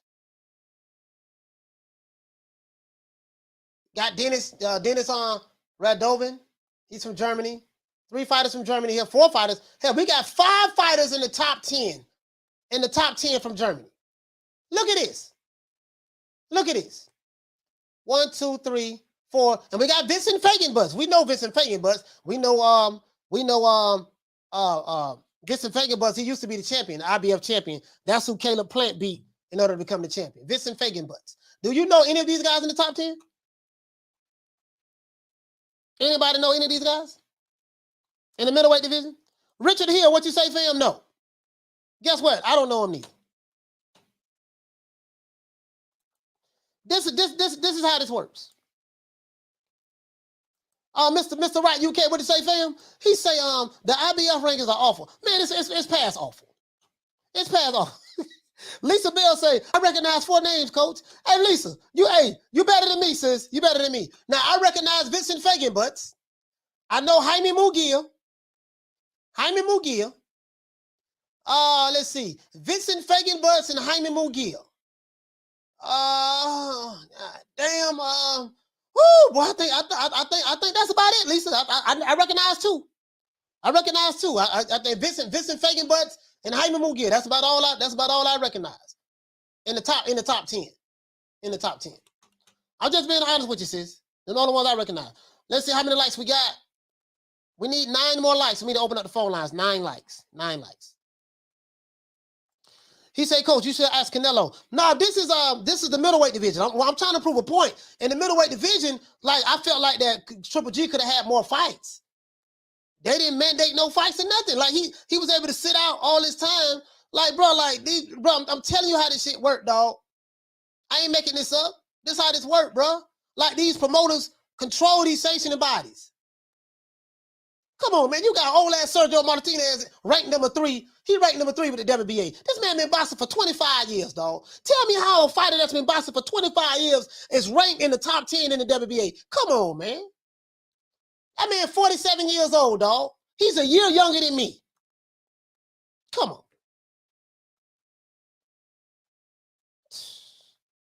I'm trying to tell you how it is, man. I'm trying to tell you how it is, man. This is how this works. We need 2 more likes. Open up these phone lines. Y'all can call in, man, and don't be filibustering. I'm not gonna let nobody talk for 20 minutes. Hit your points. Say what you gotta say. You got 2 minutes. And well, you know what I need to do? I need to get a timer too. I need to get a timer. So when the phone calls start, you got 2 minutes to get to your point. Oh, we want to filibuster. Yeah, man, I just want to say, shout out to my homeboy, little man. Shout out to my cousin, Riri. Shout out to Maria. Yeah, Buto, we did it. I told you we made it, Holmes. We made it. Gang. I told you we were going to do it. Yeah, we don't need all that. Just hit your point. Hit your point, man. Hit your point. Phone lines is open, man. 530-494-9636. And UK calls. Phone lines is 44. Let's see. UK calls. Phone lines is 4420-3769-8745. That's 4420-3769-8745. Phone lines is open. Y'all call in, man. Call in. Phone line. Let me make sure we on point. Yeah. Yeah, Lady Shan, you ain't got nothing to be sorry about, sis. You did the right thing. Nothing to be sorry about. You did the right thing. Let's see. Phone lines is open, man. 530-494-9636. That's 530-494-9636. Phone lines is open. We're here. Now, me personally, as it relates to this subject matter, I think that it's a good thing. I think it's a good thing that we have been getting like undisputed fights and stuff like that. Well, we had what? Hold on, let's get on. We got a phone call. Hold on, guys. Caller, what's your name? Where you calling from? Hey, Coach, it's Jerry from Baltimore. Jerry from Baltimore. Talk to me, fam. What's happening, buddy? Yeah, Canelo Alvarez, one of the 1 or 2 fighters in all of boxing that really has any say about who he fights. A lot of casuals don't understand. These guys, typically, they're not ducking anybody. The fighters are the last ones to duck somebody. Mm-hmm. It's their managers, their matchmakers, and their advisors. When you get to a point where you're at the top and you can make good money, that's why these guys have advisors, because the fighters, they'll take fights when they're out of shape. They'll take fights out of their weight class. They'll make dumb moves, and that's why. That's rarely the fighter. They're the only honest thing in boxing. Canelo's one of the few, maybe the only fighter currently that truly can pick really who he wants to fight. But with this Bivol rematch, I don't think he can pick. I think DAZN is forcing him to fight Golovkin, because if he takes another loss to Bivol, that there goes all, you know, they signed him to a $160 million deal. They got to recoup some of that money, and that Bivol fight was going to deserve some promotion also, because Bivol's not a very well-known fighter. And if I think, you know, I don't see Canelo as one to duck somebody straight up like that. I think he will fight Bivol again. The plan was to fight Bivol, then fight Triple G, and then fight the winner of the other light heavyweight match for undisputed. Well, we seen what happened. He took the loss, and that disrupted the plans. And Hearns always wanted that Golovkin fight. That's a big money maker. And lastly, I gotta say this, man. I don't know what, you know, maybe it's because Golovkin's been a very dominant fighter that people think there's something easy about him, man. And when I seen against Murata, that guy was in tremendous shape. He beat Murata down, and a lot of people continually make the mistake of underestimating foreign fighters because they don't know who they are. Murata's a big middleweight. He was fighting in front of a packed stadium of his people. He tried hard, and Golovkin did to him what he does to most people. He beat him down. That's a tough fight. I don't care if he's 40 or if he's 60. Golovkin is a tough fight for Alvarez. They're competitively matched. I don't see that as no easy fight at all. I expect Canelo to win it. And I also say this lastly, Canelo can also beat Bivol. Yes, he didn't. Some people gave him 3 rounds. I don't even know if I gave him 3 rounds. He's going to have to fight a style that we don't see him fight much, which is that typical Mexican style, which Canelo is not known for fighting that way. But he can fight that way, and that's the only way he'll be able to beat Bivol. But I think he can make an adjustment. I'm not saying he would beat him, but I do think he will fight him after Golovkin, and I think he has a better chance than what a lot of people think based off the first fight. Okay. All right. Hey, man, Jerry, thank you so much for calling in, fam. Thank you. Thank you. You made some valid points. Thank you. Shout out to Jerry, man, calling in, man, for Be More. Yeah, he did. Canelo did say he's gonna fight him. You know what I mean? He did say he's gonna fight him. To be honest with you, you know what I mean. Now that has yet to be seen, but he did say he's gonna fight him. But that was very concise and to the point. You see how Jerry? Let's give Jerry a round of applause, man. Let's give Jerry a round of applause. That's how you do a phone call right there. Jerry was straight to the point, concise, no filibustering, just straight to the point. That's what I'm talking about. Caller, what's your name? Where you calling from? Yo, Fight Doctor's in the house on Rick James status as always. What's up, Coach? Fight Doctor, talk to me, fam. Yeah, so that dude that just got off the phone, I'm convinced that he's on the DAZN payroll because he hit all the DAZN talking points. Okay, from top to bottom. Listen, anyone who thinks that Canelo Alvarez is not running the show, all right? If anyone thinks that Canelo Alvarez is going to let some broadcaster dictate terms, well, they're seriously divorced from reality. Canelo Alvarez fights whoever Canelo Alvarez wants to fight. Now, his logic that the zone is dictating to Canelo Alvarez and he can't fight an immediate rematch. Well, if that's the case, then why have a rematch clause? Yeah. Okay? Why have Eddie Hearn go on record saying that, it's up to Canelo Alvarez to activate the rematch clause? Yeah. Well, listen, Eddie Hearn has just told you everything you need to know. Yeah. It's not up to the zone. It's not up to Bivol. It's not up to Eddie Hearn. It's not up to Eddie Reynoso. It's up to Canelo Alvarez to activate the rematch clause. And guess what? That's in the contract. So what is the zone going to say? Oh, well, we're not going to pay for the rematch with Bivol. It's in the contract. What are you talking about? It's in the contract. And it seemed to me like if the zone would have had a problem with a rematch, given a loss by Canelo Alvarez, they wouldn't have agreed to the contract in the first place. So yeah, dude is on his own payroll. Okay, no question. And then there was so much that he said that there's so much to unpack. I'm not going to take all your time. I just want to address one other point that he made, one other statement that he made that was completely nonsensical, which is Golovkin having been dominant. On what planet have you been living for the past 5 years, right? Golovkin's domination in the middleweight division ended the night he lost to Canelo Alvarez because he hasn't been dominant. He hasn't been fighting. And who has he been fighting? And if you're dominant, how are you dominant when you have Bivol Andrade out there, okay, and Jamel Charlo? Where's the domination? Who have you been dominating? Yeah, like I said, dude. No, Yeah, go like I go ahead, fight. When you was talking, I was looking at who has he been fighting since Canelo. That's what I was looking up. But yeah, but go ahead. Yeah, it's been a constant and complete line of tomato cans outside of Derek Yanchenko. It's been tomato can after tomato can. So if the previous caller meant to say Golovkin has been dominating tomato cans, then yes, I would agree. But dominating the middleweight division, no sir. Stop smoking the crack. Okay, the fanboy. This is a no fanboy zone. Okay, real talk. And I'll leave you with that, sir. Hey, shout out to the fight doctor, man. Y'all don't got the fight doctor started. Y'all don't got the fight doctor started, man. Y'all don't got the fight doctor, boy. Boy, y'all don't got the fight doctor heated, boy. Hey, so let me see. Who? As a matter of fact, after Triple G lost to Canelo in the second fight, he fought Steve Rose. He fought Sergey Derevyanchenko. He fought Camille. I can't even pronounce his last name. He just fought Ryota Murata. We seen that fight. You know, we seen that fight. I didn't wake up early in the morning and seen it, but I saw the replay of it. And now he's fighting Canelo. Okay.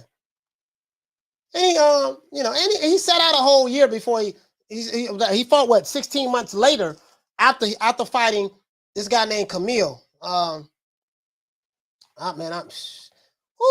where did they fight at? Did anybody see this fight? Did anybody see this fight? I don't know where they fought at, but phone lines open, man. 530-494-9636, man. Yeah, y'all don't got the fight doctor hot. Hey, the fight doctor, y'all got the fight doctor calling here snapping. Man, what a fight doctor at, man? I'm out there. I know some. What a fight doctor at, man. I know y'all got the fight. No, y'all got the fight doctor up here snapping, man. Let's see, man. Blue Hunters. What you say, fam? You say Canelo ducked all my mandatories, Alvarez. So you said Canelo duck all my mandatories, Alvarez. So I'm assuming the duck all my mandatories is the middle name. Blue Hunters. Okay, all right. Hey, hold on. It's something I want to tell you though. All jokes aside. No, all jokes aside. Hold on. I found this very interesting.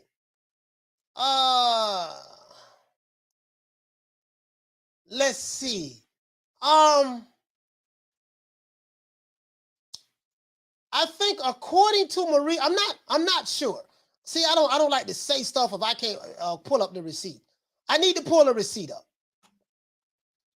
There's an article by Mauricio Suleiman. Let me see, can I find it?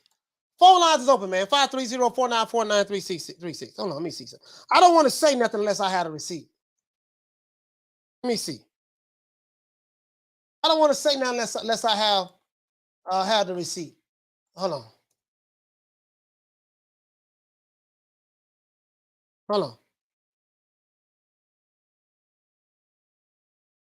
I don't want to say nothing unless I had a receipt. So I don't want to put that out there. Oh man. Yeah, I gotta try to find it. I gotta find it, man. I gotta find the receipt. I gotta find the receipt. When I find the receipt, I'm gonna say this. But for what I'm hearing, I'm hearing that Mauricio Suleiman, as it relates to the WBC title, because you know that what my brother name from Arizona, David Benavidez, you know he's the number one. He's number one, if I'm not mistaken. Let me see.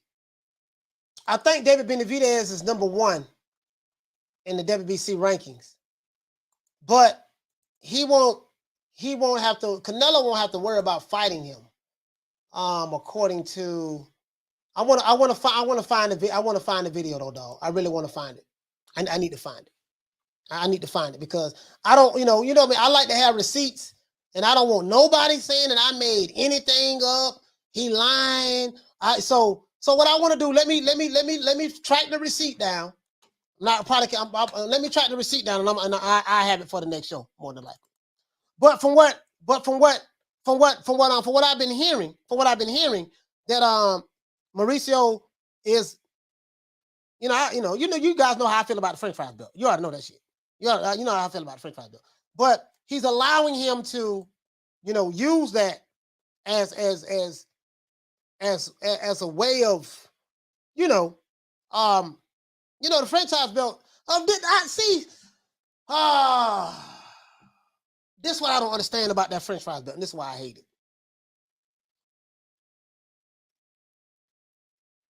For what I'm hearing, Canelo won't have to defend the WBC title. That's fine. He still got the IBF. He still have to. Well, now, of course, he's defending it against Triple G.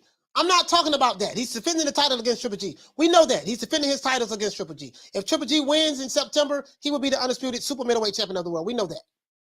But I'm talking about, but that's a deal they already had set up already. I'm talking about aside from Triple G, he won't have to defend the WBC title. Like, there won't be any, mandates right now because of the franchise status that Canelo was elevated to or made in the middleweight division. Now, what I don't understand, again, I got to find that receipt. I have to find that receipt. Because I want to show it to you, read it to you, and drop the link in the chat so you guys can get it. I don't understand how it works. I don't understand how this works. Like, okay, he received the French fries belt in the middleweight division. What does that have to do with the super middleweight division? So I understand what Mauricio Suleiman said, that the French fries belt is a special designation. So does it transcend weight classes? Like, apparently it does, from what I'm hearing. Like, so basically, put it this way. If I'm a welterweight franchise champion, I got the hold on. I just thought about something. Oh no, you know what? Never mind. I was going to say that how come Dmitry Bivol didn't win the French fries belt when he beat Canelo, but that's because the title wasn't on the line. Shout out to Edwin for dropping that $2 bam super chat on your boy. Hey, Leroy. Super chat received. Playtime's over, boy. Edwin says, shout out to you, fam. Edwin says, for that doctor on one, don't take his advice. Say you good. Oh, okay.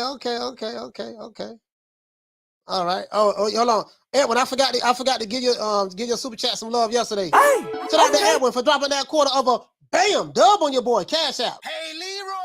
Super chat received. Playtime's over, boy. He said for Benavidez is a fraud. Fought another Sulecki again. He said Benavidez is a fraud. Okay.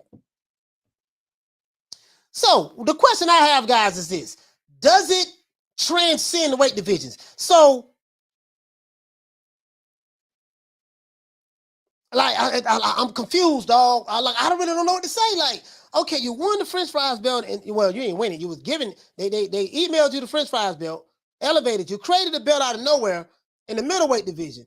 But from what I'm learning, he does not have to worry about defending, like being mandated to defend the WBC super middleweight title that he won.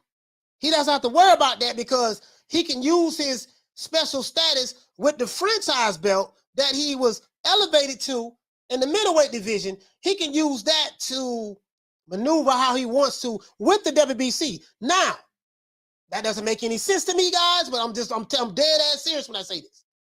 I know that, so now, as it relates to the IBF, the WBO, and the WBA, I don't know, like, they ain't got no French fries belts. You see what I'm saying? So, like, will they, after Canelo fights Triple G, will he, let's see, November of this year, is that November? Yeah, November of this year be a year. Let's say he beat Triple G in September. November of this year be a year that he became undisputed. He's defending his titles in September against Triple G. So he's fighting twice this year, right? Next year, which I'm going ahead of myself, but I'm just trying to figure out, like, what are the other sanctioning bodies going to do? The WBC has made it known what they're doing. I'm going to find that. I promise you guys, I'm going to find that damn article. And Mircea Suleiman talked about this. But what are the other sanctioning bodies going to do? You see what I'm saying? That's where the waters get murky at. That's where the waters get murky at. I don't know nothing about how the politics of the French fries belt. Halim, what you say, fam? He say facts, coach. Man, come on, man. Hey, bro, like, does it transcend weight divisions? Loco says the year's not over with yet. Yeah, but he's not gonna fight 3 times this year. You see what I'm saying, Loco? Like, he's gonna fight Triple G in September. He's not gonna have another fight in December. You know what I mean? Like, I don't see that happening. I don't see that happening, fam. I don't see that happening. I mean, we already know, Loco, we already know who we fighting in September. You see what I'm saying? I'm just trying to figure out, like, this is what I'm anxious to see. Halim, check this out. We just saw, as a matter of fact, hold on. Let's do this. Because I have that right here. Josh Taylor got stripped. Josh Taylor got stripped of his WBA title. Josh Taylor got stripped. Hold on. Josh Taylor, formerly known as the undisputed junior welterweight champion of the world. Josh Taylor got stripped. Yeah, here you go right here, guys. I just found it.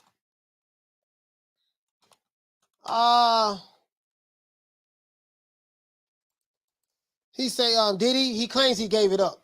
Either way it go. Stripped, gave it up. Why did he give it up? I don't understand that. So here you go. Here you go right here, Edwin. He says, Josh Taylor is no longer the undisputed 140-pound champion, right? He's no longer undisputed at 140 pounds. He said the Scotland native was stripped of his WBA title. The organization announced Saturday for his refusal to proceed with a mandatory defense of Alberto Puello. I want you guys to see right here. Josh Taylor is no longer undisputed at 140 pounds. Why is he no longer undisputed at 140 pounds? The Scotland native was stripped. Why he was stripped? Who he was stripped by? He was stripped of his WBA title.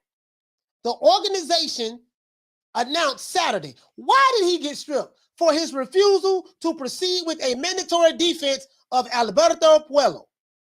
Now, the question I have is this. Is the IBF going to keep that same energy with Jamel Charlo and Canelo Alvarez? I'm dead ass right now. I'm dead ass. Because Josh Taylor just had a fight. He just fought. Josh Taylor had just fought Jack Catterall. The man just fought Jack Catterall in February, March, April. This May. The man just fought. Man had a fight 3 months ago. He stripped already. Come on, dog. I don't get. Bro, the man just had a fight 3 months ago. He stripped already. Talking about for his refusal to proceed with mandatory defense of. Okay, so are there any other fighters that's undisputed that have any mandatories coming up? Are there any other fighters that are undisputed that have any mandatories coming up? Undisputed or unified? And if so, what are the plans that you have on proceeding with those guys? Hold on. Caller, what's your name? Where you calling from? Hello, how you doing, Coach? It's Nigel from the UK. How you doing? You all right? What's going on? Nigel from the UK. Talk to me, fam. Talk to me, bro. Go ahead. How you doing there, man? Basically, first-time caller in the show, and I've been watching you for past few months now, and I really, really enjoy that. So I just want to say you're doing a fantastic job, Coach. So, well, much success to you going forward. Hey, thank you so much, fam. Thank you so much, my brother. Go ahead and talk to me. And just 2 points I wanted to make. basically, I want to mention about an upcoming fight, which not many people seem to be talking about, is the Inoue versus Donaire 2 fight coming up in June on the 7th. Now, if you're a boxing fan, you're gonna want to watch this fight, as far as I'm concerned, because the first fight was a classic in my eyes. It really was. And the World Boxing Super Series in the final in Japan, absolute brilliant fight. If you're a diehard fan of the sport, you will watch that fight. You know what I mean? I want my American brethren. When is the fight? On the 7th of June. Oh, I think in the States will be on ES. Yeah, I think on I think in the States it's on ESPN Plus. So anyway, I think it was in the UK. Anyway, no need to Donaire to fight that day. Yeah. Fight on the 7th. Yes. Yeah. So if you're a diehard fan, watch the fight. I want to just point out to my American brothers and sisters over there. Okay, broaden your boxing horizons. There are some fantastic fighters from around the globe. The sport of boxing is global now. You know what I'm saying? It's like, I understand the contribution that fighters like Floyd and Ward have made to the sport, but broaden your horizons, man. There's some fantastic fighters, across the seas. There really are, and you will not be disappointed if you watch their fight. You will not be disappointed at all. Do you know what I mean? Yes, sir. And another thing I want to just discuss, because I'm just looking in the chat and I see about the whole Canelo and the Yildirim fight. Why was the whole thing? So I just wanted to clear it up. So you probably heard it yourself anyway, but I'm just gonna explain it to you now. So Yildirim was David Benavidez's mandatory after the mandatory. Okay, but then Yildirim failed the drug test after the Durrell fight. Okay. You mean Yildirim or Benavidez? Avni Yildirim. Yeah, okay. Avni Yildirim. Yeah. Yeah. Okay. So after the Durrell fight, Avni Yildirim, 2 samples. The A sample tested positive for 2 banned substances. Yeah. Right. But then in his B sample, it was completely clear. Okay. So the fact that his B sample was clear, well, at that point, the WBC reinstated Yildirim to the mandatory spot. So when Canelo went on that run to the super middleweight undisputed run, okay, for Canelo to be eligible to fight for the WBC belt, he had to fight Yildirim, because Benavidez obviously, lost the belt on the scales, basically. You know what I mean? So right. So I wanted to stop the narrative. So basically, what you're saying is what? What I'm saying is I want to stop the narrative that Canelo picked Yildirim. Basically, that's what I wanted to do. That's not the case at all. You know what I mean? There's articles all over the internet. You know what I mean? Because I'm seeing it in the chat, and it's like, that's not the case at all. Please, guys, just look it up. You'll see it. I'm not capping for Canelo or anything. I'm just speaking facts. You'll see it there yourself. You'll understand where I'm coming from. All right. Yeah. Hey, shout out to Naja from the UK, man. Thank you for calling in, my brother. Salute to you, fam. Thank you, man. Appreciate taking the call, coach. Yes, sir. Shout out to $1 Trillion Dreams. For dropping that half a dub on your boy. Hey, Leroy. Super chat received. Playtime's over, boy. You say Nello about to use that same franchise tag to keep David off his ass. He said Charlo a lame, and if Nello uses that belt, he's a lame too. He said they got to bow down to King David. Canelo going back into witness protection. Hey, bro, hey, you know what? $1 Trillion Dreams, bro. I'm gonna find the article. I need to find the article, dog. I don't know how true it is, and I don't want to say it's true. I got to find the article. I read it somewhere, but hold on. Caller, what's your name? Where you calling from? Yo, what's up, Slim? This one boy Fresh, real quick. Yeah, talk to me, fam. Talk to me. Maybe you can help me out on what I'm trying to find out. Oh, you're gonna have to hold. You're gonna have to stall Cinnamon out. You gotta understand the reason why, and I had this discussion before yesterday. The reason why Cinnamon don't have mandatories is because all the mandatories were already fulfilled. So it was a timing thing, meaning that, remember, he got all these belts in 11 months. I'm going to go back to Caleb Plant. The IBF was already, since we're going to go in reversal, the IBF was already was already taken care of because Caleb Plant fulfilled 2 back-to-back mandatory. So the IBF is not due till 2023. Well, what I got to do? What I got to do with Canelo though? Because he has the 68.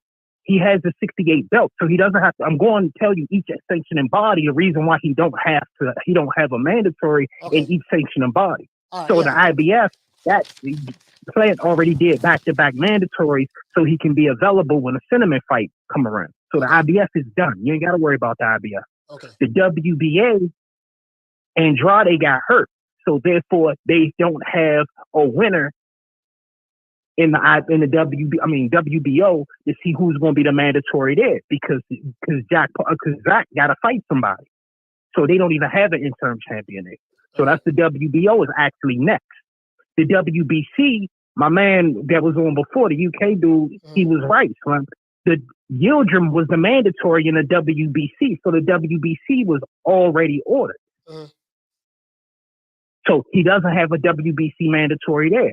The WBA, they don't have, keep in mind, the WBA don't order mandatories until 18 months. So that mandatory isn't due till next year either. Okay. And the reason why Josh Taylor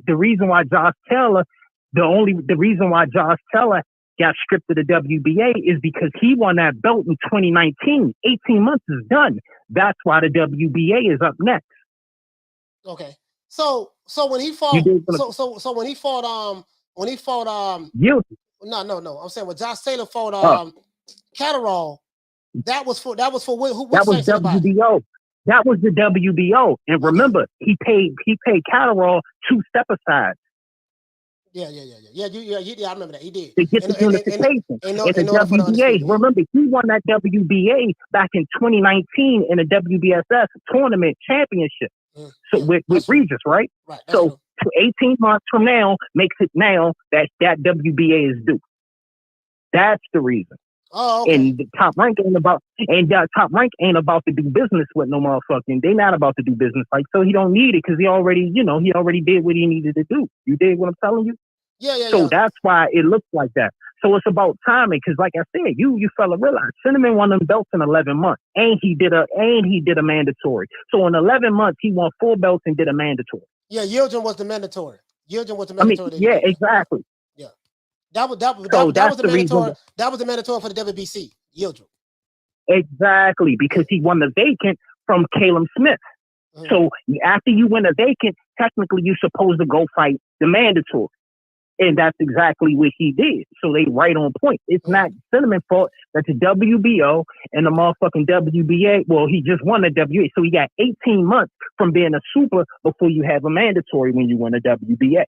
Yeah, I ain't know none of this shit. See, I'm confused about all this shit.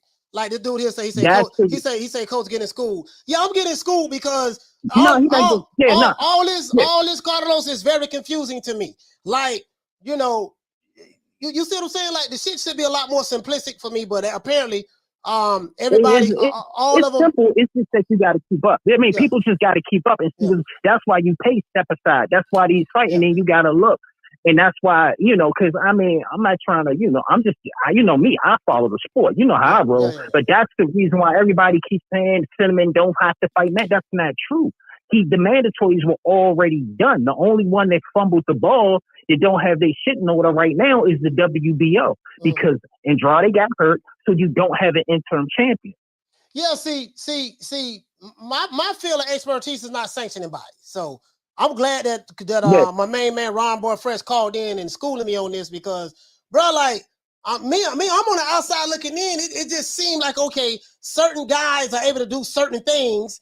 And what you're saying is that's not the case. It's just the timing. Right. It's just a matter of timing. Exactly. And, okay. So let me ask you a question. I mean, that's exactly. Yeah. Jamel Charlo had just became undisputed. What is his situation? What is his situation like? And Jamel Charlo only had one. Jamel Charlo's been a champion since 2015. How many mandatories have he had? I have no idea. I don't know. One. That was Lubin. Okay. Because remember, at 154, the problem with 154 was everybody kept getting beat.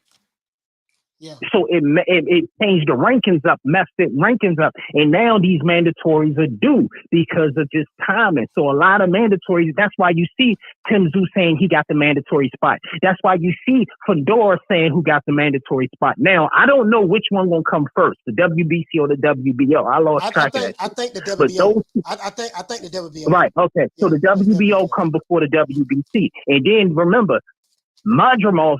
They had Madrimov, and the IBF is a little different. The IBF, they rankings change, so it's just that's just the way that's the way the kid rock. So you basically, know what you're saying, what I'm gathering is this: in order to understand the sanctioning bodies, how they mandatories work better, we would have to go to the website, read the rules on what read the rules of mandatories of how how they are to be fulfilled and stuff like that. If you don't know that, you're on the outside looking in like I am. I'm looking like, man, it just seems like, man, this dude do what the hell he want to do. And how come this dude got stripped, but y'all ain't stripping this dude? Yeah, but you got to go look at the rules. Right. Or the same. You got to look at the rules, and you got to look at the eliminators. That's why they say.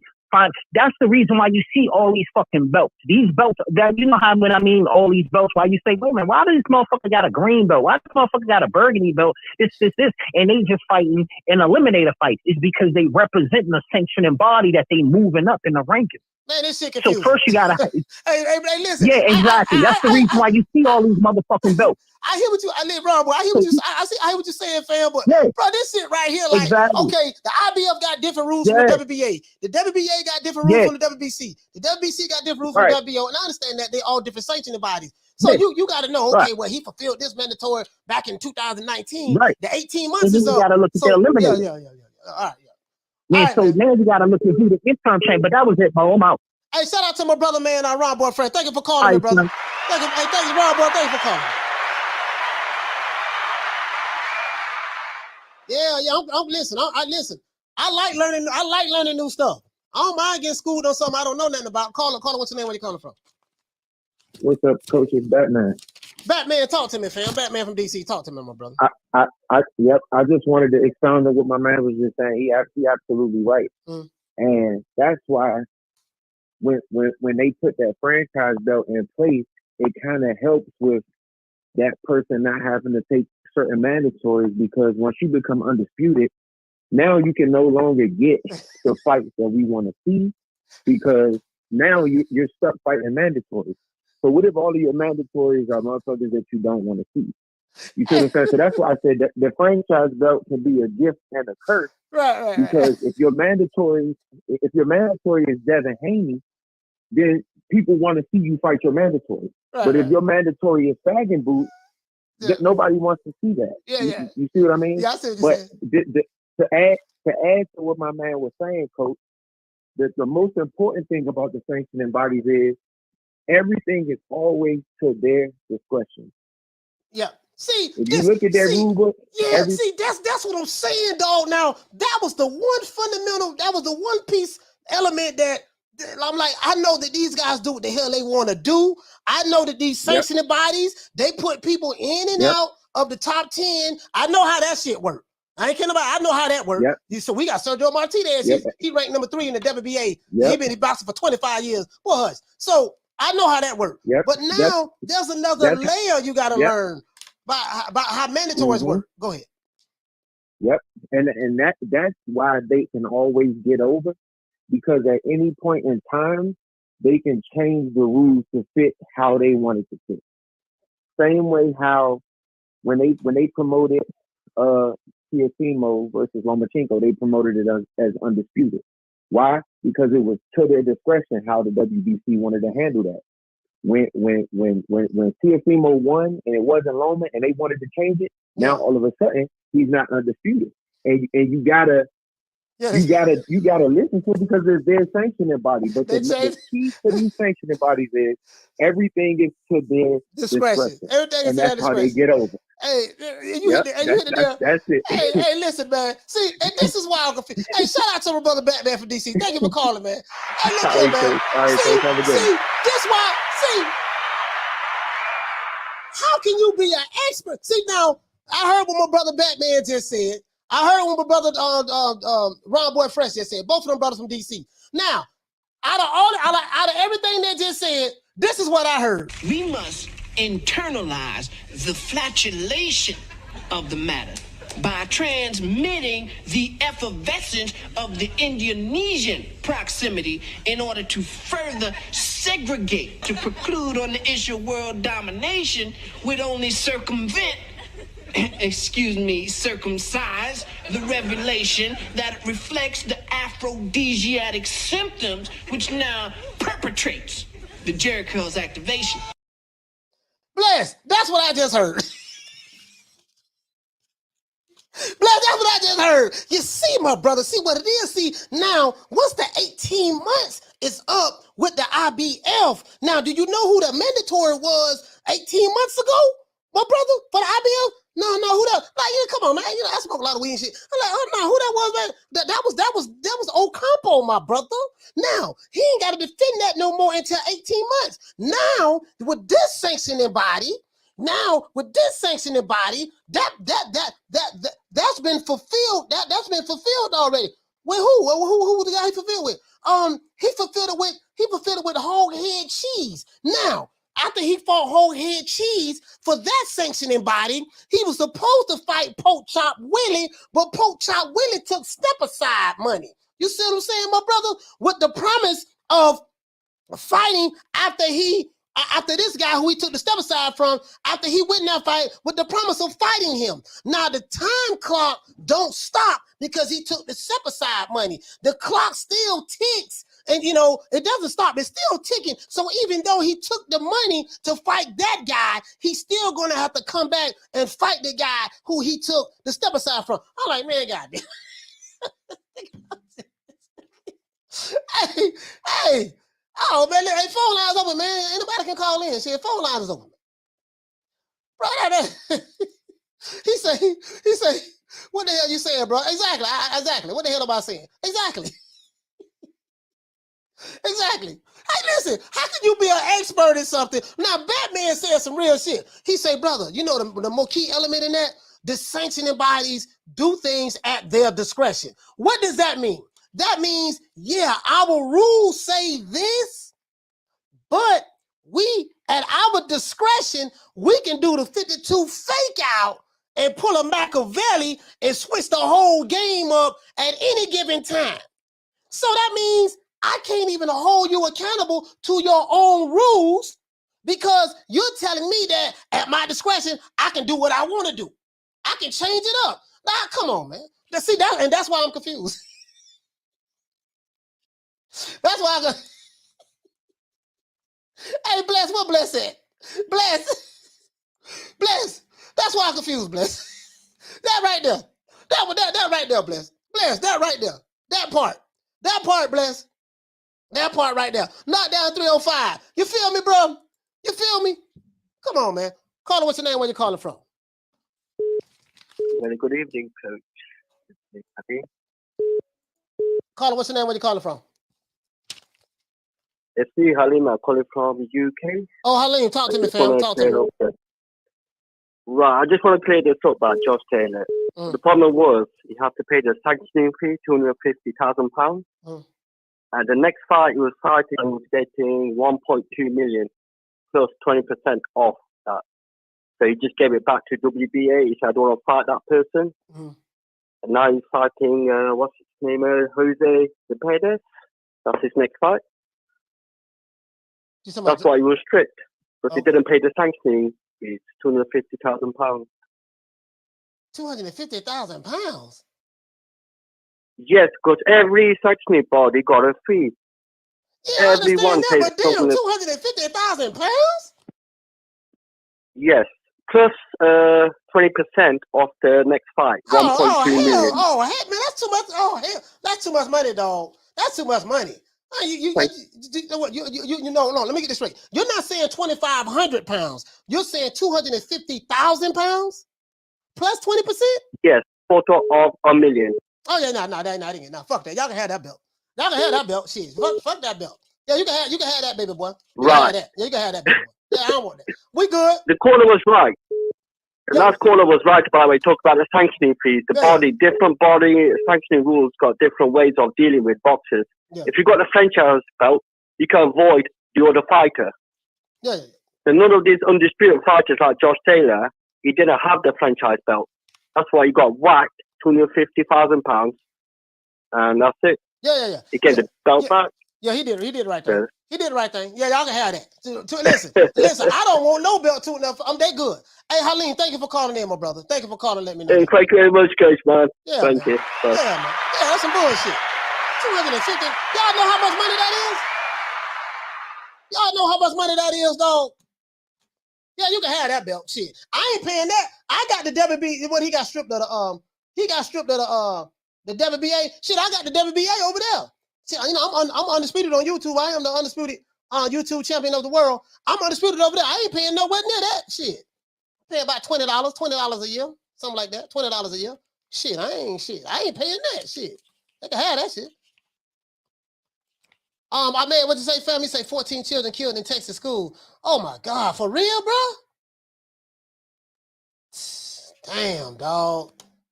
Man, that might be some false flag type shit too. I don't know. More than likely. Caller, what's your name? Where you calling from? Oh, hey, Anthony, Texas. Anthony from Texas. Talk to me, fam. Hey, yeah, man, enjoying the show. I like the content, man. It gets me through. But no, I just logged on and I saw this new show. I was like, so the new narrative is that Canelo is ducking somebody he just fought. Yeah, I mean, yeah, I showed the receipt. Some of Canelo's critics feel that he's ducking the guy who they initially said was a Eurobomb and Canelo was going to beat him. Now they're saying that he's ducking him. But when I read the article, Canelo is saying that he still want to rematch the guy, but he's going to go into the Triple G fight first and then rematch Bivol, more likely next year. You see what I'm saying? Because they have a 3-fight deal. So that's what he said. So some of his critics are saying that, hey, because he didn't go directly into the rematch with Bivol, that means he's ducking him. You see what I'm saying? So and that's all. That's all. I mean, the person can interpret it how they want to interpret it. However they want to interpret it, that's fine. I'm not tripping either way. But I just wanted to point that out. That what he said. Maybe it's jealousy coming from the Charlo fans. I mean, I don't know.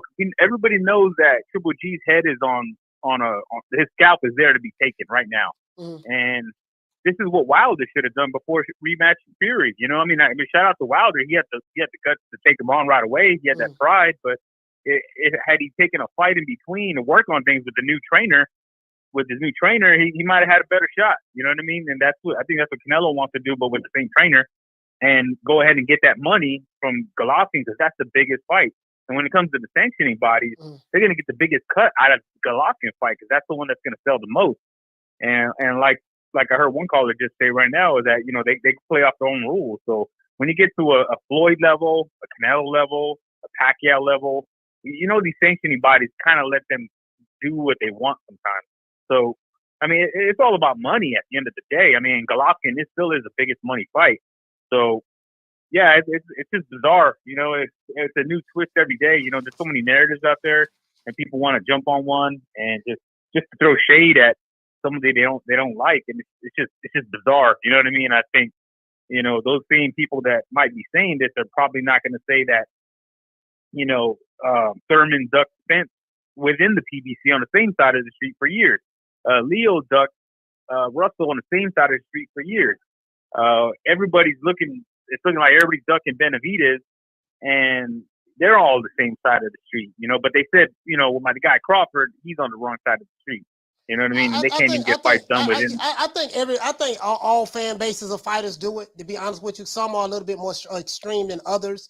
But this is just the nature of it, what goes on. Like, I'm learning something new right now. Like, I had my brother Ron Boy Fresh call in, Batman from DC call in, and then Halim call in, and they schooling me, educating your old boy on just, the rules as it relates to how mandatories work with these sanctioning bodies and the sanctioning fees. I'm like, bro, this is ridiculous. Hey, but shout out, go ahead, man. Go ahead and let wrap it up. Yeah. Oh, hey, no. One thing, man, and shout out to what Andre. I agree with what Andre Ward said, and I think Shakur Stevenson just retweeted that when he's saying a lot of these, you know, sanctioning bodies are all about that percentage. So when it's on the champions to negotiate what their percentage is, because if not, they're gonna. I mean, if you add them all up with all the sanctioning bodies, that's a lot of money. That's why you saw guys like Cotto throw it away and be like, "No, I'm not paying all that." Yeah. But shout out to you, Coach, man. Thanks for the for the content on this afternoon. Yeah, shout out to Anthony from Texas, man. Shout out to you, man. Yeah, I'm kind of messed up about that, man. I don't got thrown off about the children getting killed, man. That's fucked up. That's sad, bro. That's really sad. That shit hurt me, bro. I ain't gonna lie to you. Shout out to Nigel. Okay. Dropping that 179. Bam, pound the boy. Hey, Leroy. Super chat received. Playtime's over, boy.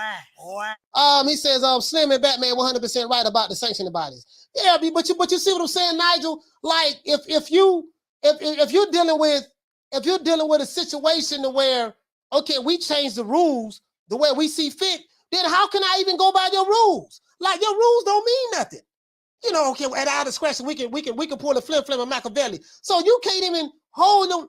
Come on, man. That's what's confusing. We call that in Florida, man. You putting shit in the game right now. Right now, you want to put shit in the game right now, dog. You know what I mean? You know, you want to put shit in the game. You want to put salt in the game. You want to put salt in the game right now, dog. See what I'm saying? Like right now, man, I'm trying to hold you to the rules. What you said you were gonna do. My time is up, but now you saying it's you know, it's to the discretion of the WBC. You know, I understand what the rule says, but at this particular moment in time, you know, we're gonna move in another direction. And come on, man. Shout out to Douglas Duran. Okay. Dropping that quarter of a bam dub on your boy. Hey, Leroy. Super chat received. Playtime's over, boy. Let's see. RIP to the children. This dude said Coach ain't questioning the WBC's extension for Wilder. We've talked about that before. Wilder's not a part of this conversation right now because Wilder hasn't been fighting. That's why I'm not talking about that. I'm talking about fighters who are currently fighting right now. You know what I mean? I don't know what kind of angle that you're trying to come with Wakandan, but whatever you putting down, brother, I ain't picking it up. Whatever angle you coming at, that shit ain't working with me, fam. You probably want to go to another channel for that. Shout out to Wilder's not even fighting, so why am I talking about that? Shout out to Don Pablo. He say speaking facts on boxing in this time and era will get you called a racist. He say, Coach. He say, what was it you said about some kids being killed? Yeah, I'm hearing in the chat that some kids. There was another mass shooting. That got killed. You know. A lot of this stuff be like false flags. I can't talk. I don't want to talk about it like that, dog. But a lot of this stuff, that's what it be. And then you'll see the actions from the government. You'll see the actions from the government, what take place after it. That tells you everything you need to know. See what I'm saying? So that's how that shit work. I know a lot about that shit. That's my field of expertise, but I ain't gonna get into it on the boxing channel. Caller, what's your name? Where you calling from? Hello, what's up, Coach? It's Darren from Florida. Darren from Florida, talk to me. Yeah, I got a question. What's your thoughts on what Tank was talking about? He'll fight the winner out of Henry and Camboso if he beat Rose when he had call out Henry. Yeah, I don't know, man. I mean, my thoughts on that. If it happens, it happens, but that fight ain't gonna happen. You know what I mean? You talking about Tank calling out who? You talking about Devin Haney? Yeah, I talked about that yesterday. Him saying that I'll fight the winner out of both of y'all, it ain't gonna be that simple. We know it doesn't work that way.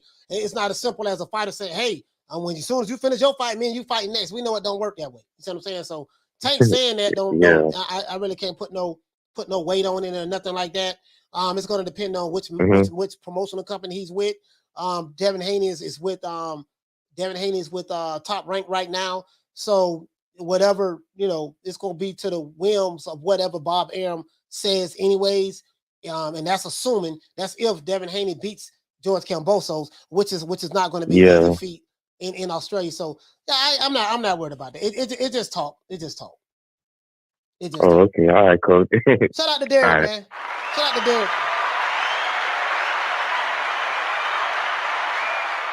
Shout out to Derek.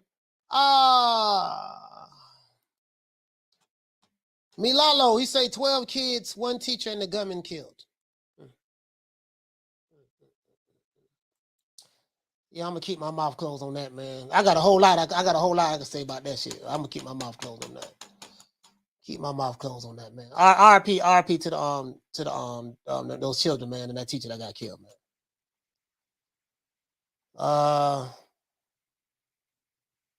Let's see. Harleen, what you say, fam? He say, Coach, I stick to 10%. Man, I'm just saying, man, like, bro, like, this is wow. Wow, this is, you know what I mean? Like, bro, I'm just, yeah, man, that's why I'm confused. It's like, okay, but you know, how can you not be confused when, okay, you got all these, listen, you got to know all the rules as it relates to this how the sanctioned bodies work. Then, in one breath, while at the same breath, acknowledge that, hey, man, that's one thing that he forgot. They're able to change the rule or do things at their discretion. That tells me, well, shit, I ain't got to follow my rule. You know what I mean? So I'm like, I can't. I can't, bro. I can't. Slim Reaper, he say, Coach, say nothing, bro. He say, Jones got taken out for speaking on tat stuff about false flags. So passive, what you say, fam? He say, why do Canelo haters criticize for anything he does, but he does something great? Y'all can't congratulate. That's why I don't mind you criticizing Coach, because you keep it real. Yeah, I don't listen. I mean, I can get criticism too. It doesn't matter to me. I try to keep it across the board. Like, I didn't know, like, I'm not gonna lie, like, shit, Ron Boy Fresh, Harleen, and my brother Batman, shit, they just taught me something today. Like, I don't know everything, so I always want to learn. You see what I'm saying? At the end of the day, I'm still confused. At the end of the day, I'm still confused.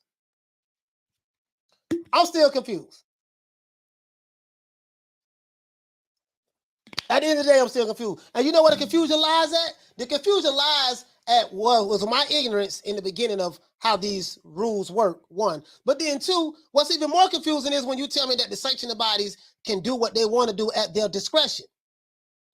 A perfect example is when Mauricio Suleiman created the franchise belt for Canelo. And then he created another one for Lomachenko. And then I think they stripped Lomachenko of his belt, and Devin Haney got elevated to the champion. When they said that the belt was non-transferable, the franchise was a special status. Then you hear, okay, well, you can petition for the belt if you after you beat Lomachenko, Teofimo Lopez, he can petition for the belt, and they went from non-transferable to transferable. Then it went from now, because you have that belt, you're undisputed. Then George Kambosos beats Teofimo Lopez. Now he's saying he undisputed. Now that belt is transferable again. After it wasn't originally transferable. Now that he's fighting Devin Haney, now ESPN and Bill and ESPN and Bob Behrman saying Kambosos is not undisputed. This fight right here is to see who's going to be undisputed. You saw how they changed that? Caller, what's your name? Where you calling from? Melvin. Melvin, where you calling Baltimore. from? Okay, Melvin from Baltimore. Talk to me. Baltimore. For all those tank haters. Remember the fight that Tyson fought, all them tough big guys, and Tyson knocked their ass out. And that's the same way Tyson's gonna knock Roll ass out. Okay. Yep. All right. Well, shout out to Melvin for B-More, man. Salute to you, fam. Shout out to Melvin for B-More.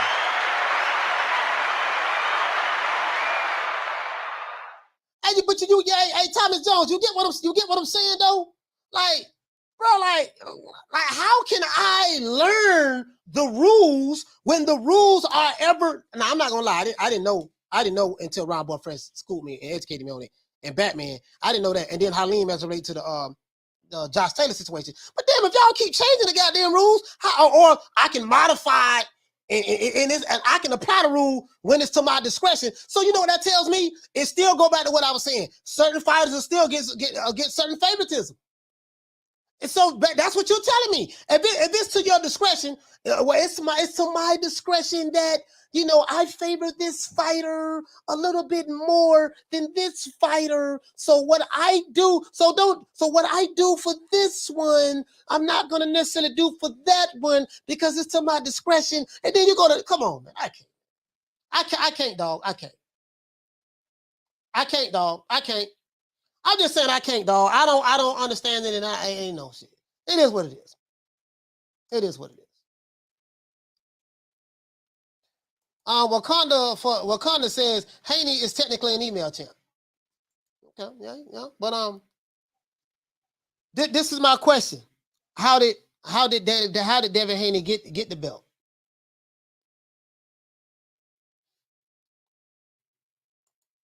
Wakandan, I'm asking you a question.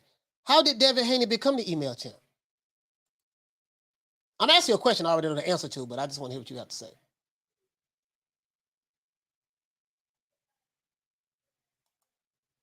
He said, at least a franchise champion won a belt. Suleiman emailing belts.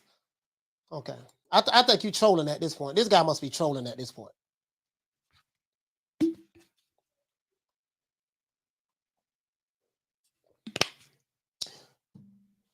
Because I already know the answer to it. I got the whole thing how I got listen, you guys know I got the receipts. I did it on the show several times. I did a whole show on it. How Canelo became franchise champion, how Jamal Charlo got elevated to WBC champion when he was the mandatory to fight Canelo, and how Devin Haney became elevated to the WBC lightweight champion, and how did Lomachenko became franchise champion. I have all the receipts. I did it on this show several times. This dude been trolling y'all. If y'all and moderators, y'all want to get him off the block, y'all get him off the block if y'all want to. Y'all can get him off the block. Send his ass back somewhere else. Jaime Rivera, shout out to you, fam. He says, Coach, that's crazy. So if you undisputed, you have to pay half of your paycheck with those prices. Man, that's crazy, bro. That's crazy.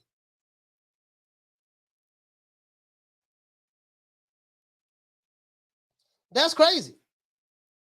So my thing is, you can't get mad, and this is always my argument. Devin Haney is an email champ. Devin Haney never requested to be an email champ. Devin Haney, and this is not me defending Devin Haney. This is whether Devin Haney and Jamal Charlo. Devin Haney and Jamal Charlo didn't fight for their WBC championship belts. They got elevated to it. Right? So the question I have is, if they originally did not have the belt, right? And mysteriously, they got emailed the belt. My question I have for you guys who say Haney and Charlo are email champions, my question to you is this. How did they become an email champion?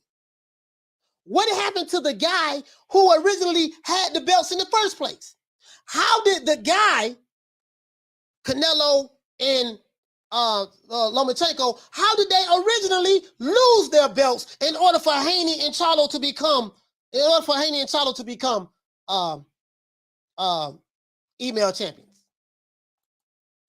And I don't know. He said he requested to be reinstated as champion after he was originally stripped for not being active. Correct? I don't know. I don't know who you're talking about.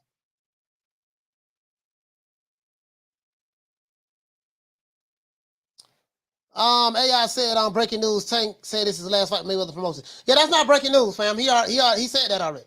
He said that already.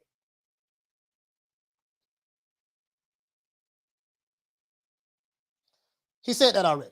You see what I'm saying? So that's all I'm saying. That's all I'm saying, dog. Like shit, you know. So for what? And the thing is, these rules. I don't heard 10 different reasons why Devin Haney became the champion. I heard he was the mandatory. To Lomachenko, and Lomachenko refused to fight him. So Lomachenko gave his belt up, and he got elevated to franchise. Then I heard, well, no, he wasn't the mandatory. I don't heard 10 different stories about how Lomachenko became franchise French fries champion, because that's a French fries belt. He became the French fries champion, and Devin Haney became the WBC champion that you guys call the email champion. I don't heard 10 different stories about, as a matter of fact, I know what happened with the Canelo situation. And I know what happened with Lomachenko's situation. I have the articles from the WBC website. I'm just not going to go into it today. We'll do a whole nother show on that. This will be my third show talking about the franchise belt. And we're going to talk about the history of the franchise belt and how, as it pertains to Canelo Alvarez, Vasily Lomachenko, Jamal Charlo, and Devin Haney. And guess what? Everything I'm going to use is going to come directly from the WBC website and directly from Mauricio Suleiman himself. Halim, you've been here. I've done this presentation a few times already. So we can't sit back and hate on, he email champion. Yeah, but Buddy kind of ran from the email champion. Buddy ran from the email champion, didn't want to fight the email champion, and he asked some people, hey man, can you give me a franchise belt? Yeah, y'all don't want to talk about that though. Oh, it's cool. It's cool that to take a dump on Devin Haney, and that's fine. But boy, you gotta look at it the other way too now. That dude who's the email champ wanted to fight the guy who was the champ for the belt. The guy who was the champ didn't want to fight the guy that's the email champ. Hey man, I need y'all to give me a French fries belt. And they created one out of thin air for him. Y'all don't want to talk about that though. Guess what? And I got the receipt for it. Anybody who been following me know that I've done several presentations on this. I done did 2. This will be my 3rd one. And everything I'm gonna say is coming directly from Mauricio. As a matter of fact, let's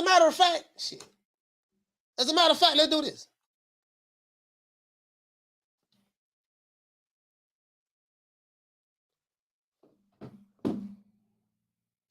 As a matter of fact, let's do this. Shit, I ain't faking no moves. Not me. He the email champ. He ain't fight for the belt. Yeah, but y'all make it seem like he was just walking down the street and just he received an email and he was the champion. No. That ain't what happened, bro. That ain't what happened. No, that ain't what happened. I'm finna pull this receipt out. Well, every time I pull this receipt out, boy, they go to ducking and hiding and scattering like roaches when I pull this receipt out. Yeah. The history of the franchise belt. So Canelo Alvarez franchise. That's one.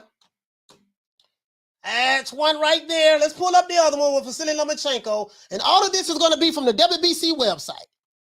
All of this is going to be from WBC. Mauricio Suleiman. This is going to be directly from Mauricio Suleiman.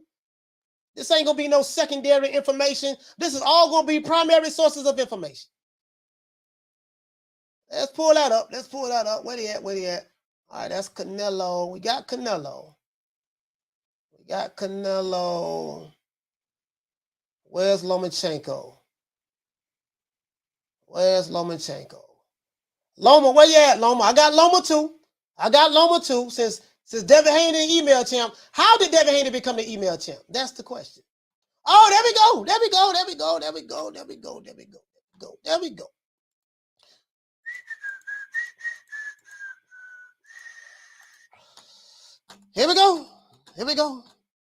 Here we go. I don't. Yeah, bless what you said. You say clearly. I missed that show. They missed that show, Coach. Yeah. No, I got it right here though. I got it right here. Matter of fact, let's do that. I got it right here. I did a whole show on this. I did an entire show on this. It says Vasily Lomachenko's WBC's franchise title on the line in Teofimo Lopez fights. Hey, the WBC has made some new clarifications about the lightweight division. Let's continue. Well, the WBC certainly has a habit of making things up as they go along. This is what the brother Batman said. He said, man, the assertion about it is they do things according to their discretion. This is what he said, right? This guy right here is mad as hell. Now, this finna piss some people off. But guess what? Don't be mad at me. Be mad at Mauricio Suleiman, because this is exactly where this is coming from. Okay? Whoever trying to push these narratives, guess what? I am the narrative killer. We finna kill this narrative today. Once we leave Lomachenko and Devin Haney, we're going to go right to Canelo and Jamal Charlo. We're going to clear the air today, okay? That's what we're going to do. It said, well, the WBC, hold on, let's see, let's do this. It said, well, the WBC certainly has a habit of making things up as they go along, so this should come as no surprise to most of you. Last fall, the WBC announced that they were promoting Vasily Lomachenko to their newly created franchise champion status, one that supposedly could neither be won nor lost inside the ring. So let's stop right there. Vasily Lomachenko did not win a franchise belt. He was emailed the franchise belt. As a matter of fact, Vasily Lomachenko, they created a belt out of thin air for Vasily Lomachenko. That's how he became franchise. You don't want to talk about that, though. Let's continue. Now, I'm not saying this. This is what it says right here in this article. Last fall, when this happened, the WBC announced that they were promoting Vasily Lomachenko to their newly created franchise championship status. Now, why would they do that when he was already the WBC super lightweight champion? If he was already a champion, why would they have to create a whole new belt for him and make him a franchise belt? Why would they do that when he was already a champion? Now, I ain't the smartest guy in the world, but my GED education tells me some don't smell right with the water. But let's continue. We talk about Devin Haney. Devin Haney is the email champ. He's not the real champion. He didn't even fight for the belt. Let's continue. Let's stay on that topic. Devin Haney, email champion. Okay. Now, it said the franchise champion, one that supposedly could neither be won nor lost inside the ring. That seemed dumb as hell, right? Of course it did. But that's what it was. Keyword was. This little 3-letter word right here. Now, the WBC has apparently made some alterations to that concept. Originally, this belt was non-transferable. It could not be won or lost in the ring. Now the belt is transferable and it can be won and lost in the ring. Let's continue. Now, apparently, the WBC has made some alterations to that concept, with their board of governors approving Lomachenko's franchise status to be on the line when he faces Teofimo Lopez on October the 17th. I think they fought in 2020, something like that? 1920, somewhere up in there. 2020. That will provide Lopez the opportunity to win that franchise champion designation at the request of who? Top Rank. So apparently, Top Rank requested the franchise belt for their fighters. In the meanwhile, the sanctioning body expects the newly appointed world champion, Devin Haney, to make a voluntary defense of his strap, while Ryan Garcia and Luke Campbell battle it out for the interim title.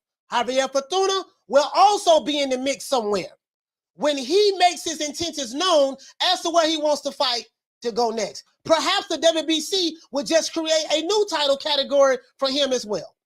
Let's stop right there.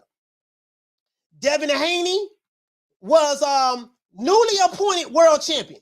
Did Devin Haney ask to be emailed the belt? No. Did Devin Haney call Mauricio Suleiman and say, Mauricio, I don't want to fight for a belt, man. I just want you to take the belt away from Vasily Lomachenko and give it to me via email and then elevate him to franchise status. No, he did not say that. Vasily Lomachenko and his team requested that the WBC create a belt that did not exist in their weight division for him. That's what they did. And Devin Haney got emailed the WBC belt. Not because he asked for it, not because he tried to do it. It was because Vasily Lomachenko and Top Rank asked the WBC to create a belt for them. Y'all keep forgetting that. As a matter of fact, Vasily Lomachenko, he say French fries belt is the email champ. Exactly. For you guys who say, Devin Haney, he's the email champion. He didn't fight for the belt. Guess what? Guess who fought for the franchise belt? Vasily Lomachenko didn't fight for it. That belt was emailed to him as well. So what you saying?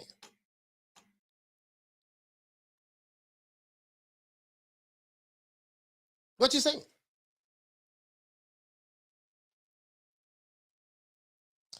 Quiet as the church mouse. I see this. The room clearing out right now. The room is clearing out. The room is clearing out. The room is clearing out. Fact of the matter is, Mauricio Suleiman is the author of confusion. Now let's move on. Let's move on. Let's move on. Let's go to where it all started at. Let's go to where it all started at. We're not finished. We're not finished. As you can see, this article is June the 26th, 2019. Boxing Talk 101. What you say, fam? He say they were both emailed. Yeah, you're right. They were both emailed. But the only problem is, shit, Devin Haney didn't request that. He didn't say, hey man, could you please just take the belt away from Lomachenko and give it to me and create a belt for him? That's not what happened.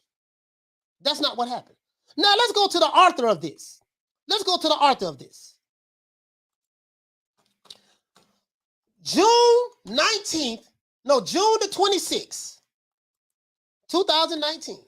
Saul Canelo Alvarez. This is when the franchise belt first got introduced to the sport of boxing. There was no such thing as a franchise belt prior to June 26, 2019. I'm going to say this again. There was no such thing as a franchise belt prior to June 26, 2019. This is where it all started from. So let's go. Since y'all want to go down this path, let's go down this path. Let's go. Now, this is, as you can see, this says the WBC. This is not Coach Malachi Williams. This is not Coach Malachi Williams. This is not New Media State USA Boxing. This is the WBC, Mauricio Suleiman's website. Let's continue. Let's continue. Let's see. Saul Canelo Alvarez, WBC franchise champion. The World Boxing Council has finalized the process of the appointment of Saul Canelo Alvarez as franchise champion. During its recent mid-year meeting in Honolulu, Hawaii, the WBC Board of Governors approved of a new rule, Rule 3.26 of the WBC rules and regulations, which creates the designation of WBC franchise champion. The franchise champion is a special designation status. Special designation and status which the WBC may bestow to a current WBC world champion. So that means that Canelo Alvarez was the current middleweight champion, WBC champion, and the WBC decided to bestow a special designation and status upon at that time the WBC current world champion, middleweight champion, which was Canelo Alvarez, who is also an elite boxer and who has achieved and maintains the highest statures in the sport. Under this rule and its discretion, to the discretion of the, listen, that's the key word right there. Under this rule, in its discretion, the WBC may or may not, upon a 2/3 vote of the Board of Governors, designate in each weight category, including the lightweight category. This is how Vasily Lomachenko became franchise champion. Each category, one WBC franchise champion. A franchise champion shall enjoy special status with respect to his or her mandatory obligations, holding multiple titles and competing for titles competing for titles of other organizations, as the WBC Board of Governors rules on a case-by-case basis to their discretion. So this title will allow the fighter who is blessed to have this status to be able to do whatever he wants to do, move up and down whatever weight division he wants to, and with respect to his mandatory obligations, meaning he does not have to fight any mandatories. The mandatory rule goes out of the window for that guy. Let's continue. Let's see. So this is just talking about Canelo's accomplishments. Let's go here. This is accomplishments. Yada. It said the WBC franchise champion designation has been established to provide a unique status to those fighters who prove to be of an elite level and stature. All right. Those who compete and have activity in multiple divisions, those who have accomplished success in the ring and hold a proven and unquestionable stature in the sport of boxing, in the boxing industry. So Canelo would fall under this rule. They're saying that he has accomplished and he has a great accomplishments within the sport of boxing. He has a proven and unquestionable stature in boxing, in the boxing industry. He has held belts and he's competed in multiple weight divisions. So this side he justified it, right? Let's continue. These are the rules. These are the rules. These are the rules. But let's get on down to Jamal Charlo. Let's get down to Jamal Charlo. How did Jamal Charlo get the belt? He's an email champion too, right? Just like Devin Haney. How did he get the belt? Let's see how he got the belt. With Saul Canelo Alvarez being appointed as franchise champion, the interim champion, who many said that he was the mandatory to fight Canelo, to challenge Canelo, the then interim champion is now confirmed, elevated via email as the WBC middleweight champion of the world. So how did Jamal Charlo become champion? Canelo Alvarez gave up his belt, was stripped, however it happened. And he was elevated to franchise champion. And Jamal Charlo was sitting at home in Texas chilling, and they elevated him via email to champion. Is it his fault that he didn't fight for the belt? Is it Devin Haney's fault that he didn't get a chance to fight for the WBC title? I asked you that question. Hey, Bless, is it Devin Haney's fault that he did not fight for the title?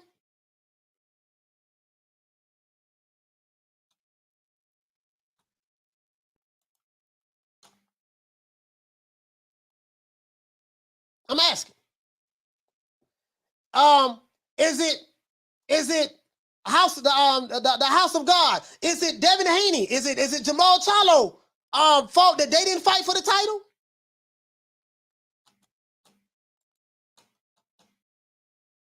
What I just read you was from the WBC website. What I just read you from the WBC website. Is it their fault that they didn't fight for the title? Let's give everybody a round of applause.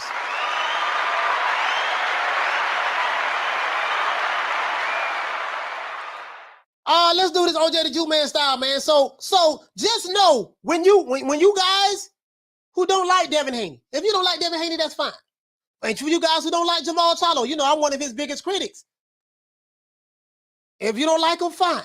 Just know when you push those narratives over here at New Media Today USA Boxing, I have the actual receipts of what happened from the WBC website.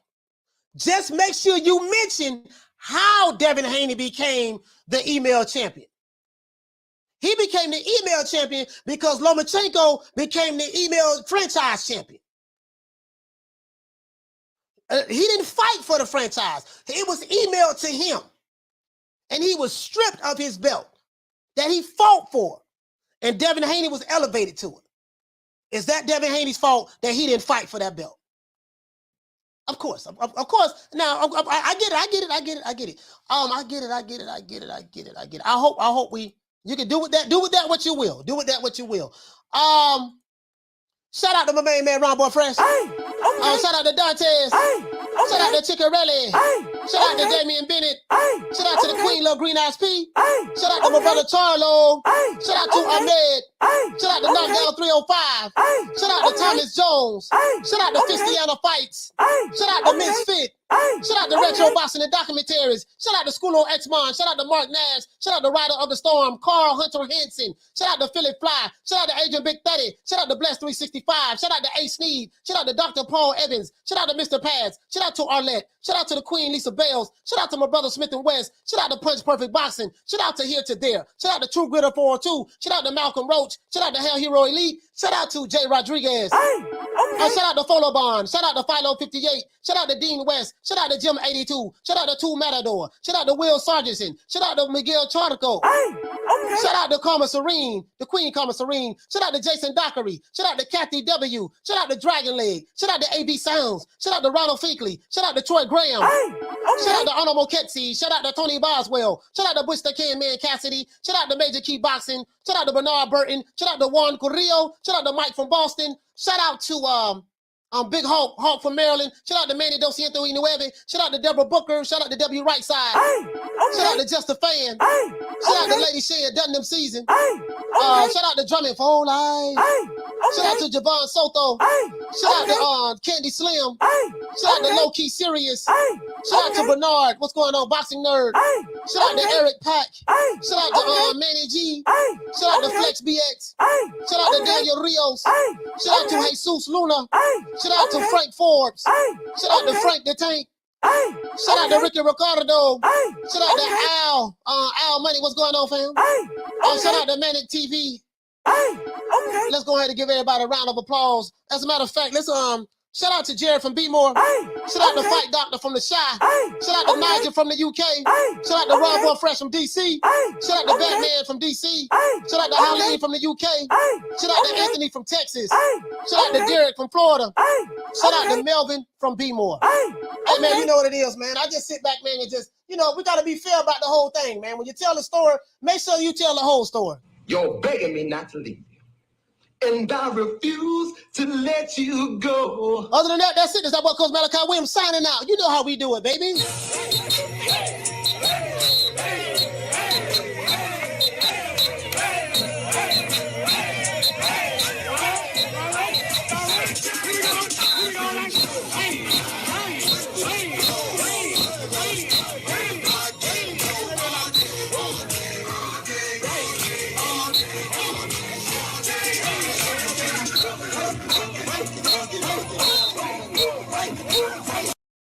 I know we ran over today by 46 minutes. I always try to end the show at 2 hours, but it got a little, we just had to break some things down. But other than that, that's it. I'm going to see you guys tomorrow, 3 o'clock Eastern Standard Time. You know my motto, don't meet me there, beat me there.